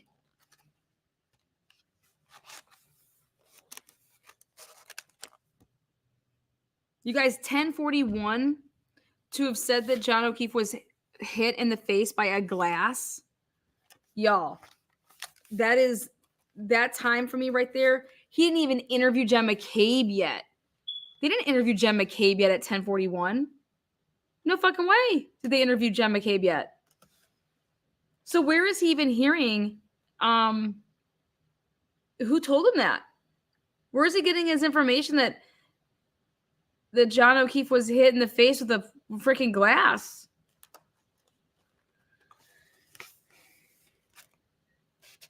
All right, let's see what it says. I'm going to try to situate myself while I'm out of the way. I agree, Lana. Everything. Wait, I was saying. You can have the lights, Jen, Your Honor. Sure.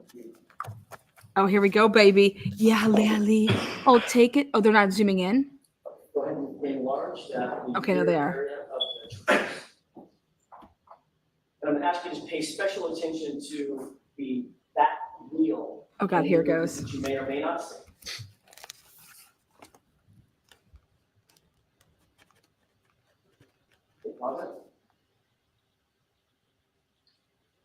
Okay, in about the next 3 seconds, Sergeant, I'm asking you to pay special attention to the wheel. Go ahead.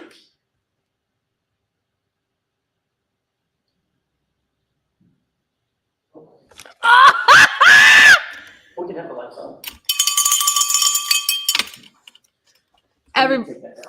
Sergeant, were you able to see that video? I know it's not the clearest thing in the world. Were you able to see that video okay? Yes, What did you notice about the rear wheel of the Traverse? Based on the motion in the shot with the snow falling, it appears that there is movement, but the video speaks for itself. What would you assess based on the movement of the rear wheel of the Traverse about whether or not the two vehicles came in contact with one another? Objection. Sustained. No, he can give us an opinion on that.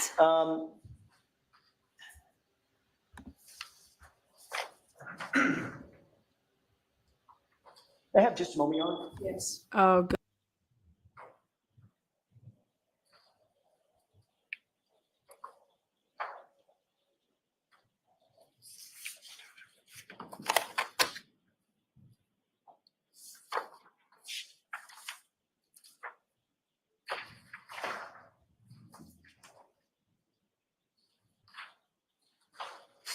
It's a very boom moment. So like Alan Jackson just said, do you want me to do anything else right now? Because we're going to recall him on our side.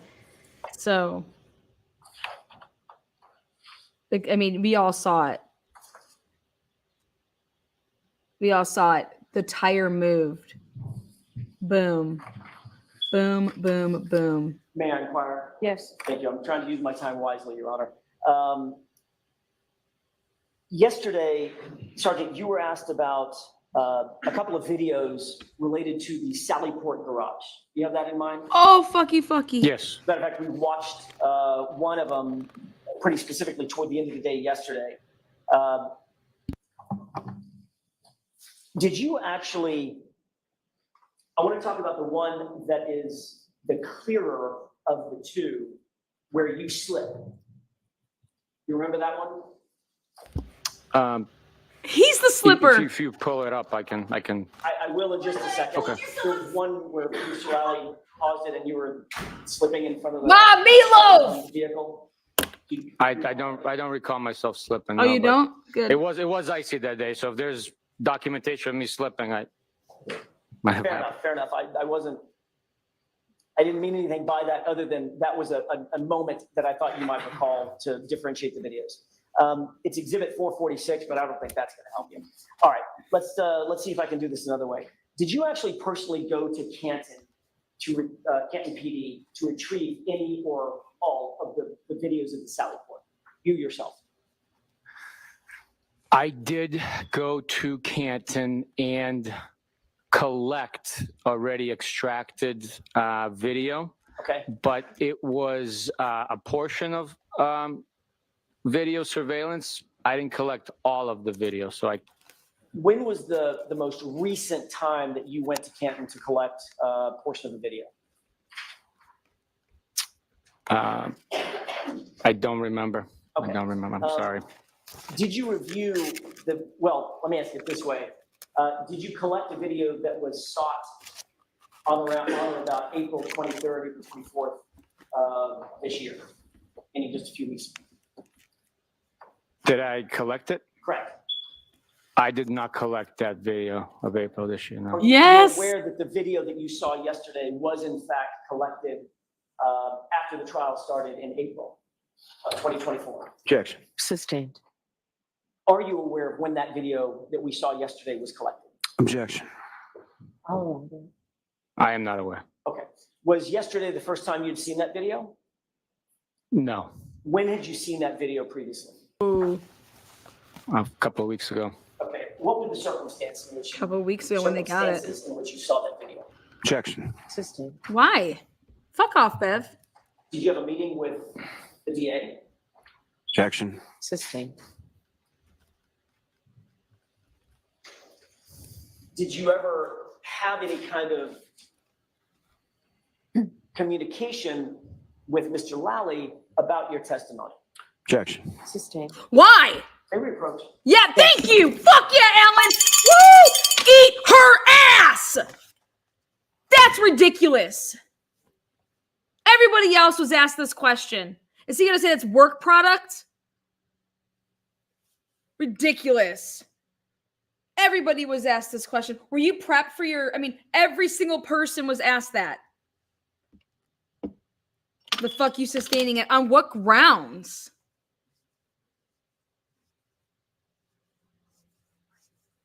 God, Alan. Break your ass. Break your foot in their ass. That's what I said. That is bullshit. Bev, and then he's like, no, fuck this. I'm not going to sit here and let you sustain. No, we're going to talk about this. Every single person has been asked that question by Alan Jackson when Alan Jackson's been the person to do the cross-examination. I don't understand why any of this would be any different. That wheel totally moved. The jury saw it move. I mean, it wasn't even like, oh man, I missed it. And I can't believe that they didn't play it twice. That must have been what they stipulated to. All right, I'm going to allow you to play it once. If he sees it, he sees it. If he doesn't, he doesn't. That was that shit. You are unmuted. Sit down, Bev. Oh, wait, she's already sitting. Ma'am? Yes. Thank you. Sergeant, did you have any meetings or communications with Mr. Lally in anticipation of your testimony? Yes. When was that? It was about 2 weeks ago, and then last week, I believe. And what was discussed? Generally, we discussed the portions of the case that I would be presenting. Did you write a report about your communications with Mr. Lally? No, I did not. Were you shown any of the videos that you've seen here in anticipation of your testimony? Not during the first meeting. I did review a video during the second time. Okay, and that video was that you did see the second time was the interior video of the Sally Port that we saw yesterday, correct? I'm just trying to remember exactly what video I saw. Oh, give me a I had break. reviewed videos outside of our meeting, so He's trying not to throw Lally under the bus. I don't remember exactly what video Mr. Lally showed me. You I don't? do recall seeing the video that you Nobody saw believes yesterday, you. the sort of clear one that has the crime scene tape being put up and all that. You have seen that one before, Yes, and that was with Mr. Lally, correct? that is not correct because I do not recall when I saw that video or what video I saw with Mr. Lally. I see. All right. I'd like to talk about that exhibit 446 for a second, and then I'll show it to you. Helen Jackson's You so indicated sly. that the video, all the videos, everything that you saw yesterday was true and accurate, correct? Based on your memory of the events that were memorialized in the video? The video captures events taking place in an accurate fashion, yes. In an accurate fashion. All right, that's what I wanted to find out. Inaccurate? And after you watched the video, I think you were asked by Mr. Lally, does the video show you or Trooper Proctor having access to or messing with in any way that right rear tail light in any fashion? And you said, never. I was asked if at any point Trooper Proctor and I had came into contact, I believe, or touched the vehicle and that portion of the vehicle, and I said never. We never touched the vehicle prior to it being properly processed with a search warrant. And that was specifically his question was to, and your answer was to the right rear portion of the vehicle, right? That right rear tail light.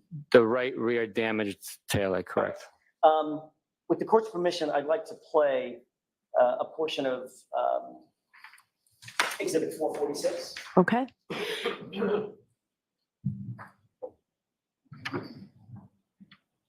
Before we begin playing it, Mr. Bates, if you wouldn't mind, may I inquire, Your Honor, of the witness, just to lay a foundation? Sergeant, do you recognize this as being the video that we saw yesterday? It does look accurate. Okay. Yes. I just wanted to make sure we're on the same page. This is 446, just so you have it in mind if I reference that. Space, if you could play that. And I think it's runtime 120.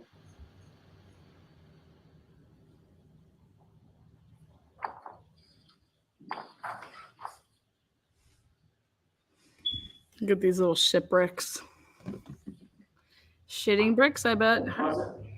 Do you recognize that as the video we saw yesterday? Yes, I do.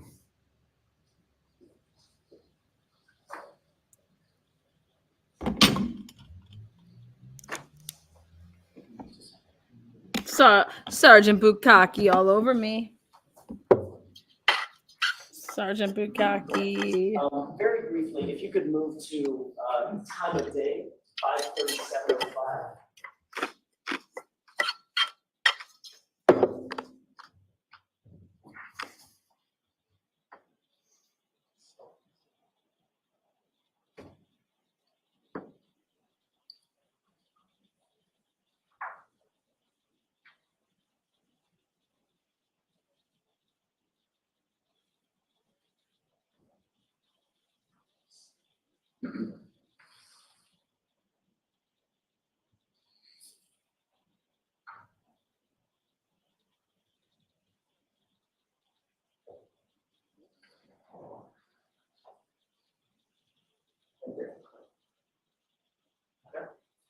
Yes. With the court's permission, can we play at this point? Yes. All right, that shows the vehicle coming into the Sally Port, and we're looking at which side of the vehicle? So that is the driver's side of the vehicle. What that video depicts is a mirror collection. Although mirrors are accurate representation of what you're seeing, it's just inverted. So that is the driver's side of the vehicle. I do not know why it is inverted, but that's the way it was presented, collected and presented from Canton Police. Can you see a timestamp or a time and date stamp on the bottom of that? It's in blue.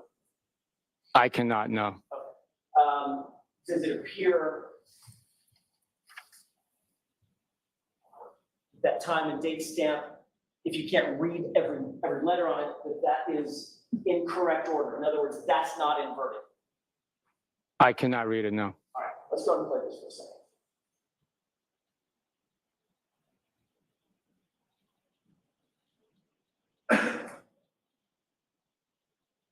Who is that just got out of the car? I do not know. I think that's the tow truck driver. He would have the only access to the vehicle. We did not touch the vehicle. Who's that on the left?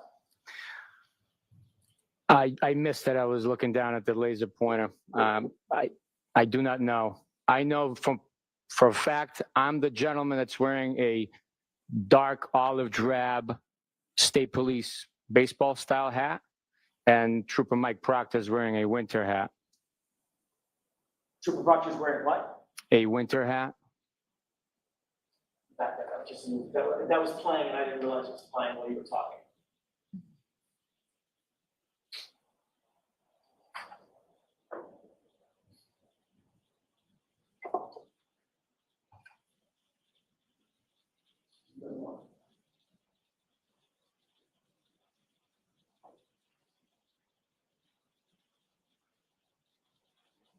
Stop.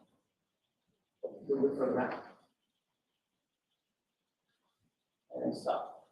Yesterday, when you testified, you indicated that the two individuals in this scene were you and Trooper Proctor, correct?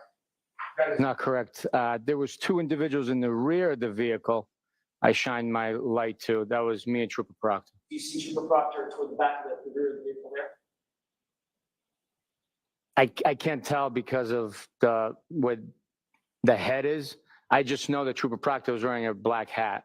Which the person in that in the video to the left, to the rear of the car, is wearing a black hat, correct?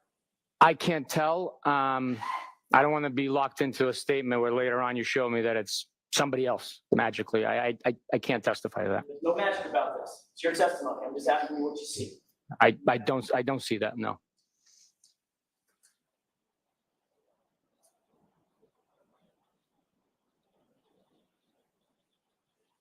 Stop. Let's go ahead and play it this way.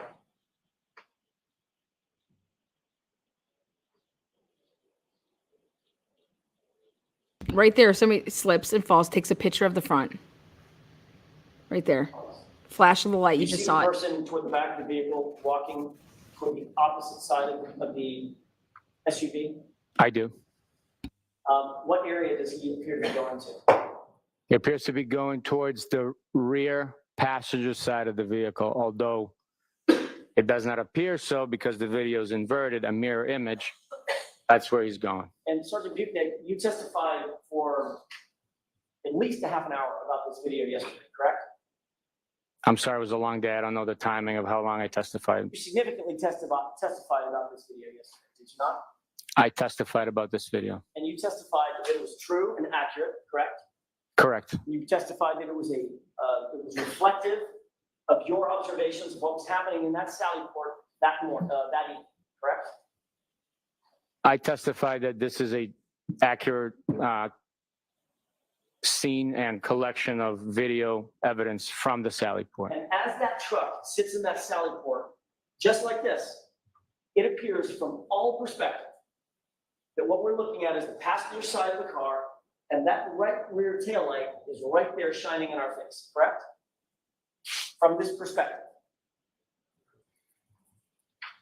I'm sorry, can you repeat the question? From this perspective, from the perspective that the jurors are looking at, okay, from all indications, that would appear to be the right side of the truck, the passenger side of the truck, And that taillight that you can see is the right rear taillight from this perspective, correct? The way it presents itself, yes. And yesterday, during the entirety of your questioning by Mr. Lally, not once did you mention that this video is actually completely inverted. I did not know. Mr. Lally didn't ask you if it was inverted, correct? That's correct. And if I hadn't gotten up here and begun questioning you, that would be left uncorrected, correct? Objection. Sustained. Fuck you, Lally. The person with the winter cap appears to walk directly to the what ultimately should be the right rear tail light of this car, correct? That's the vicinity, yes. That's where he is. Yeah.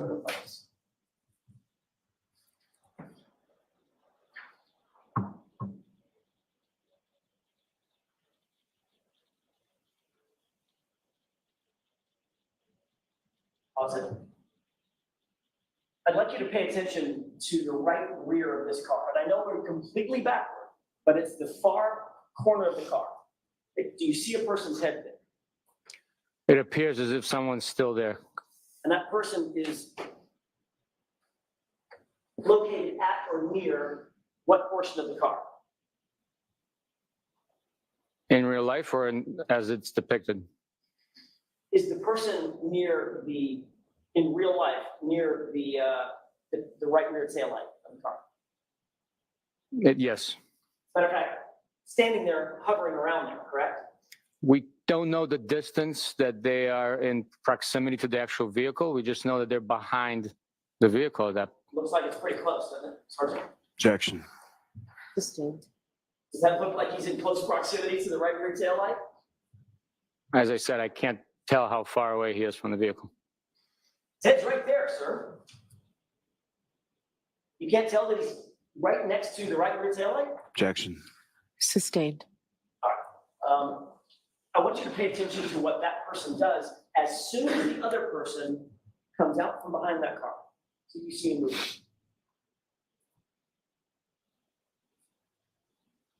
Stop it. Do you see that person move? I saw movement in the frame, yes. Right when the other person is in eyesight of the person toward the right rear, correct? I mean, the video speaks for itself. Yeah, it does. No. Objection, Your Honor. The objection sustained. No commenting, Mr. Jackson. We've talked about that. I'm going to ask Mr. Bates to back it up because there's one other issue I want you to pay attention to, if you can, right at this moment or right before this moment, and that is the timestamp. You back it up in maybe 10 seconds. Right about there. Don't play it yet. Instead of paying attention to the individuals, I'm going to ask you, can you see, may I approach the screen here? Yes. Can you see the timestamp at 5:37 and 37 seconds p.m.? Can you see that from where you're at? No, I cannot. Me neither. But I don't like that. So, let's play it for about 10 seconds. Watch this, Boom. He gets scared.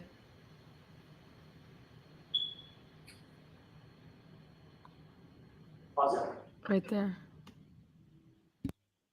Did you see another person just appear toward the rear end of the car? There was a fog of some sorts. It did appear as if a person was actually in. There was two people back there, and two people walked away, or one person walked away. The timestamp jumped to 5:38:01. Correct?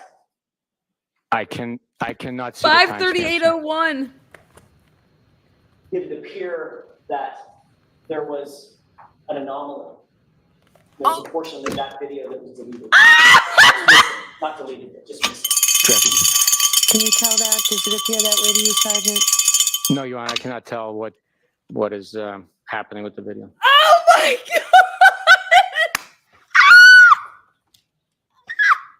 God!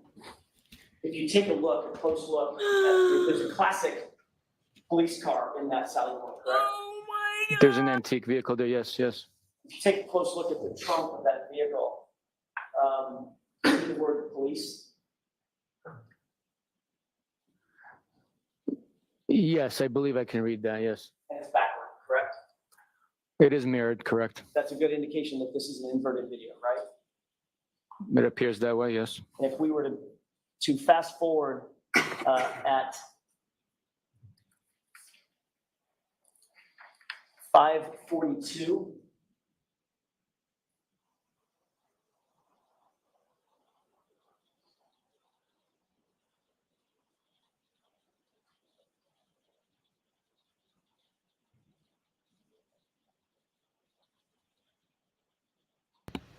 Congratulations to all the mofos out there. Y'all are going. 20 seconds. Y'all are going down. Baby, are you down, down, down, Just down? played it this morning. Pause it. You see the Sallyport garage came down? Yes, You see a number on the garage? I do. Is that correct? What is correct? Does the number appear correct? How do you make it 4? No, the number's in the mirror image, yes. I just wanted to make the point. Everything in this video is completely backward, correct? It's not backwards, it's mirrored, reversed. You can look yourself in the Why? mirror in the morning, you still see your own face. It's not backwards. But my mirror image is not an accurate depiction of who I am. My Check. actual physical appearance is who I am, correct? Objection. Sustained. A mirror image, Sergeant, is not an accurate video of this, is it? Objection. It's a mirror image by definition. Sustained. Ask it differently, Mr. Jackson. No, Rhonda, thank you. I don't think so. Sirens. I Woohoo! would like to mark. You guys, this is unbelievable. You guys, I this have is a, amazing. We can bring the lights up. Let's- Wait.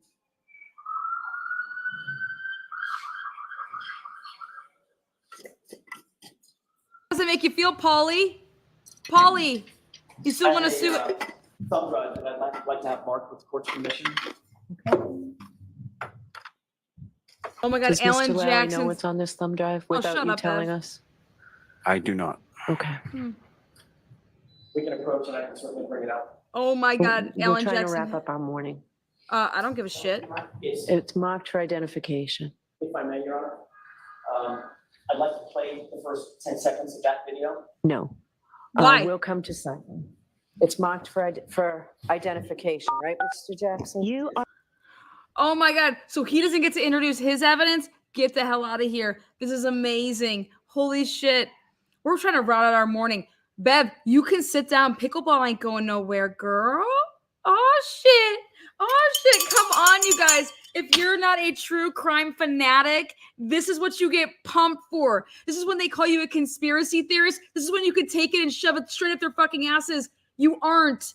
This is corruption. They conspired to do this. They railroaded this broad. And this is everything that you've ever been waiting to see if you are involved with true crime. And don't think this is the first time this ever happened. And it took an army. It took us, we the people, an army to rally behind her and to be showing this shit on all these channels. And Bev, you're going to go down with them? This happens all the time, you guys. It happens all the time. I've been in a courtroom where I witnessed it myself. Sheldon Jeter Jr. was railroaded the same fucking way. It's unbelievable. I can't believe that Lally had the fucking coons to show this video. A mirror image.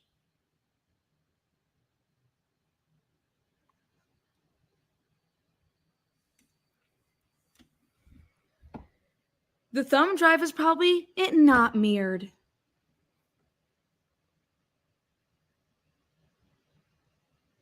Now, what should I have for lunch today, guys? I'm leaning towards Chipotle. Somebody said Chipotle, but I'm also leaning towards my friends run the Mexican restaurant up the street. and they let me bounce quarters off of their asses and to see if I can hit it in shot classes. And if I can, they give me free shots. And if I can't, they ask me to do it again because they like it so much. I'm just kidding, guys. Come on now. I'm just trying to wake us up. These mofos. These mofos. You guys. These mofos. God, I love every second of it. You guys, we're gonna be in Dedham. We're stoked to be there. We hope that nobody gets arrested, okay? Because we're peacefully protesting. This is insanity. Okay? I am gonna do my best. I want dancers. I want go-go dancers. Anybody that knows go-go dancers in the Dedham area, okay, in Boston, I want to bus y'all there. And I want y'all dancing on the court steps, okay? I want you shaking that ass while I play some Akon in the background, okay? How you like me now? You see me now? Tell me you guys wouldn't die if I got strippers to go up on those stairs and dance and shake it on everybody as they're walking in with, a bunch of mirrors, okay? And that my boy Tom would get a dance. Yeah, flagpole dancing. Then we're going to go on over to 34 Fairview, and then we're really going to make that pole work. All right? We're going to have nothing but dancers all over that flagpole. We're going to really show you what it's like to work it. All right? You tell me that won't go viral. I know that would go viral.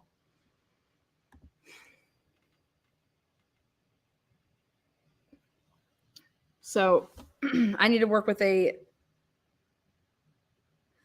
escort service company. Nancy buying lunch. Nancy says lunch is on me. Oh my God, Reenie, we got to do member. Thank you so much.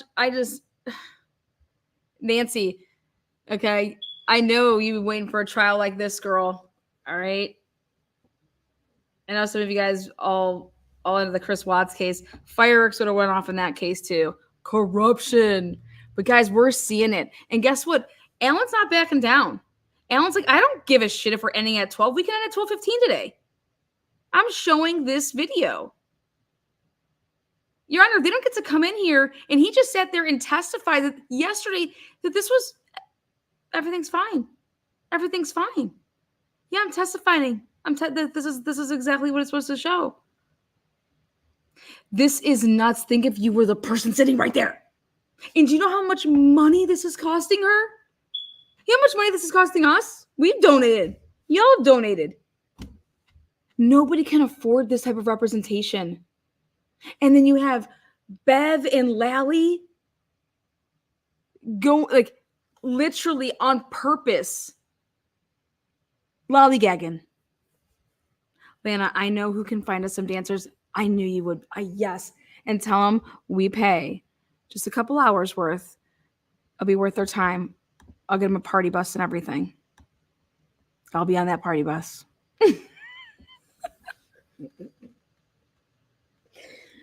You guys. We're coming guns blazing when we come to Dedham. I'm not playing. They wouldn't let me go into the bar that I wanted to. I wanted to stream it at the bar. And they were like, we can't be seen as being Karen Reed supporters. I was like, who, what? Bye. So I said, fuck you, I don't want to give you any of my money either. Anyways, because I was going to bring a lot of business to them. So I said, I'll just have my own party at the park. You guys, this is insane. This is insane. Bev's getting her roots retouched at 12:30. Don't think we're not coming with no. I mean, I want to bring some leaf blowers. Why can't I, walk up and down the street blowing the leaves, doing my part? You guys will start hearing leaf blowing in the background. Be like, oh, that's Lana.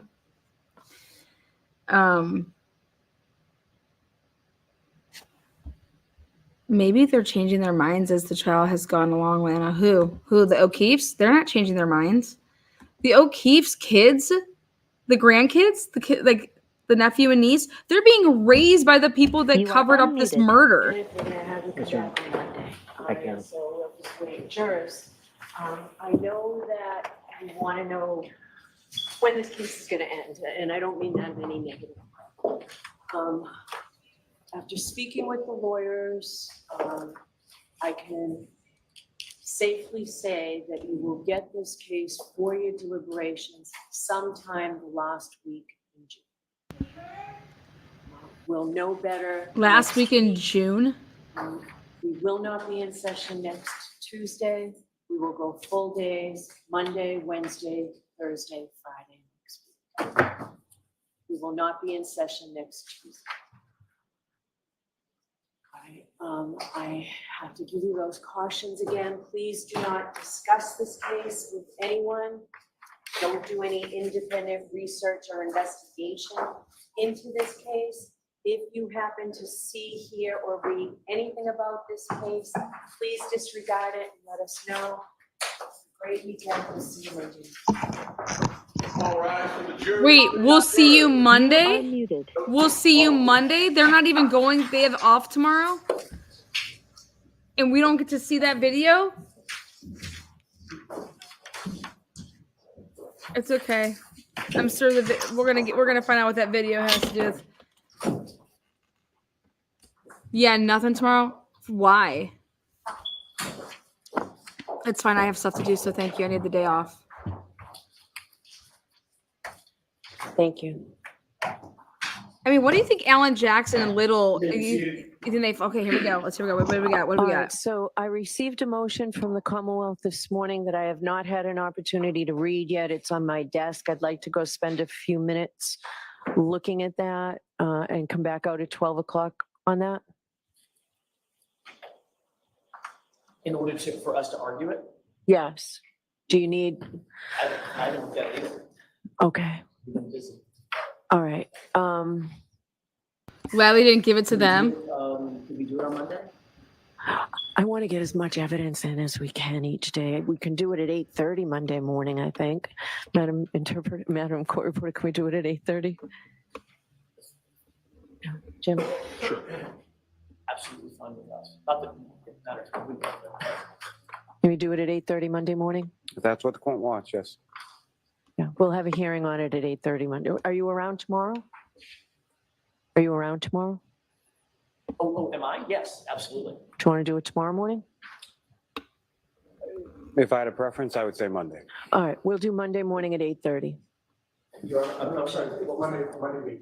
Okay, great. And if you want to put something in writing, just email it to us this weekend. Will do. Okay. Thank you. All right, we'll see you then. All rise for the court, please. Wow, I don't know what that would be all about. I gotta think about that. I just want to say, first of all, thank you guys for joining us over here at Truth and Transparency. We ended with a bomb. Hey, Karen Reed, Child Watchers. This is Truth and Transparency. I want to say thank you so much for watching it with us. You're going to have Friday, Saturday, Sunday to really, truly, suck it all in. We got a bunch of full days next week, except for just Tuesday, no court. So we'll be Monday, Wednesday, Thursday, Friday. Interesting. Alan Jackson's sticking around. He's not going to fly back and forth. I wonder if he flew up his family. Maybe that's what he did. He flew them up and be like, hey, you guys will be in Boston for like a week. That's a long time to be away from your family,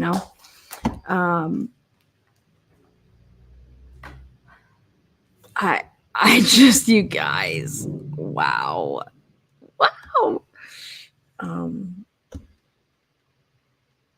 What did Lally put in?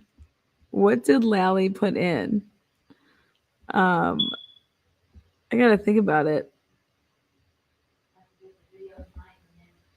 I have to think about it. You think it has to do with the videos? I don't know.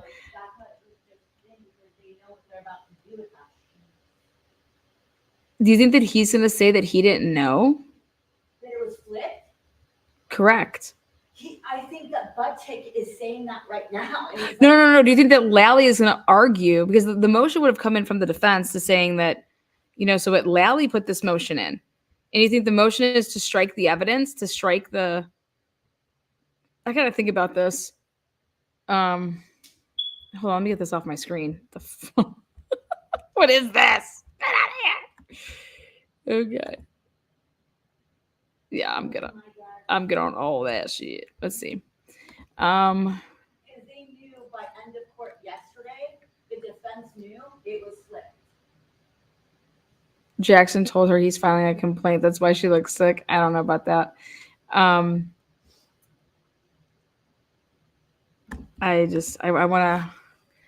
want to look into some stuff. 64 and titties and pasties. Yes. Oh my God. Dancing all around. You guys would love it. Flash drive was Jackson's, right? Yes. That's another crooked judge. Is Turtle Boy outside the courthouse? If Turtle Boy's outside the courthouse, All the sidebars Lally got overruled the last two. Love it. yeah, he's getting crushed. They're getting crushed right now. Crushed. They're absolutely getting crushed right now. And then McCabe's and Alberts and all their they put out a thing. They're all in law and crime as alts, like saying that Jackson's putting them to sleep. It's hilarious. Oh gosh. Yeah, they also got the phone records that were impounded on the 3rd. Saw that on the docket. Yeah, we talked about that. Who has the kids? You guys, the McCabe's and the Roberts, like they're all helping raise the kids.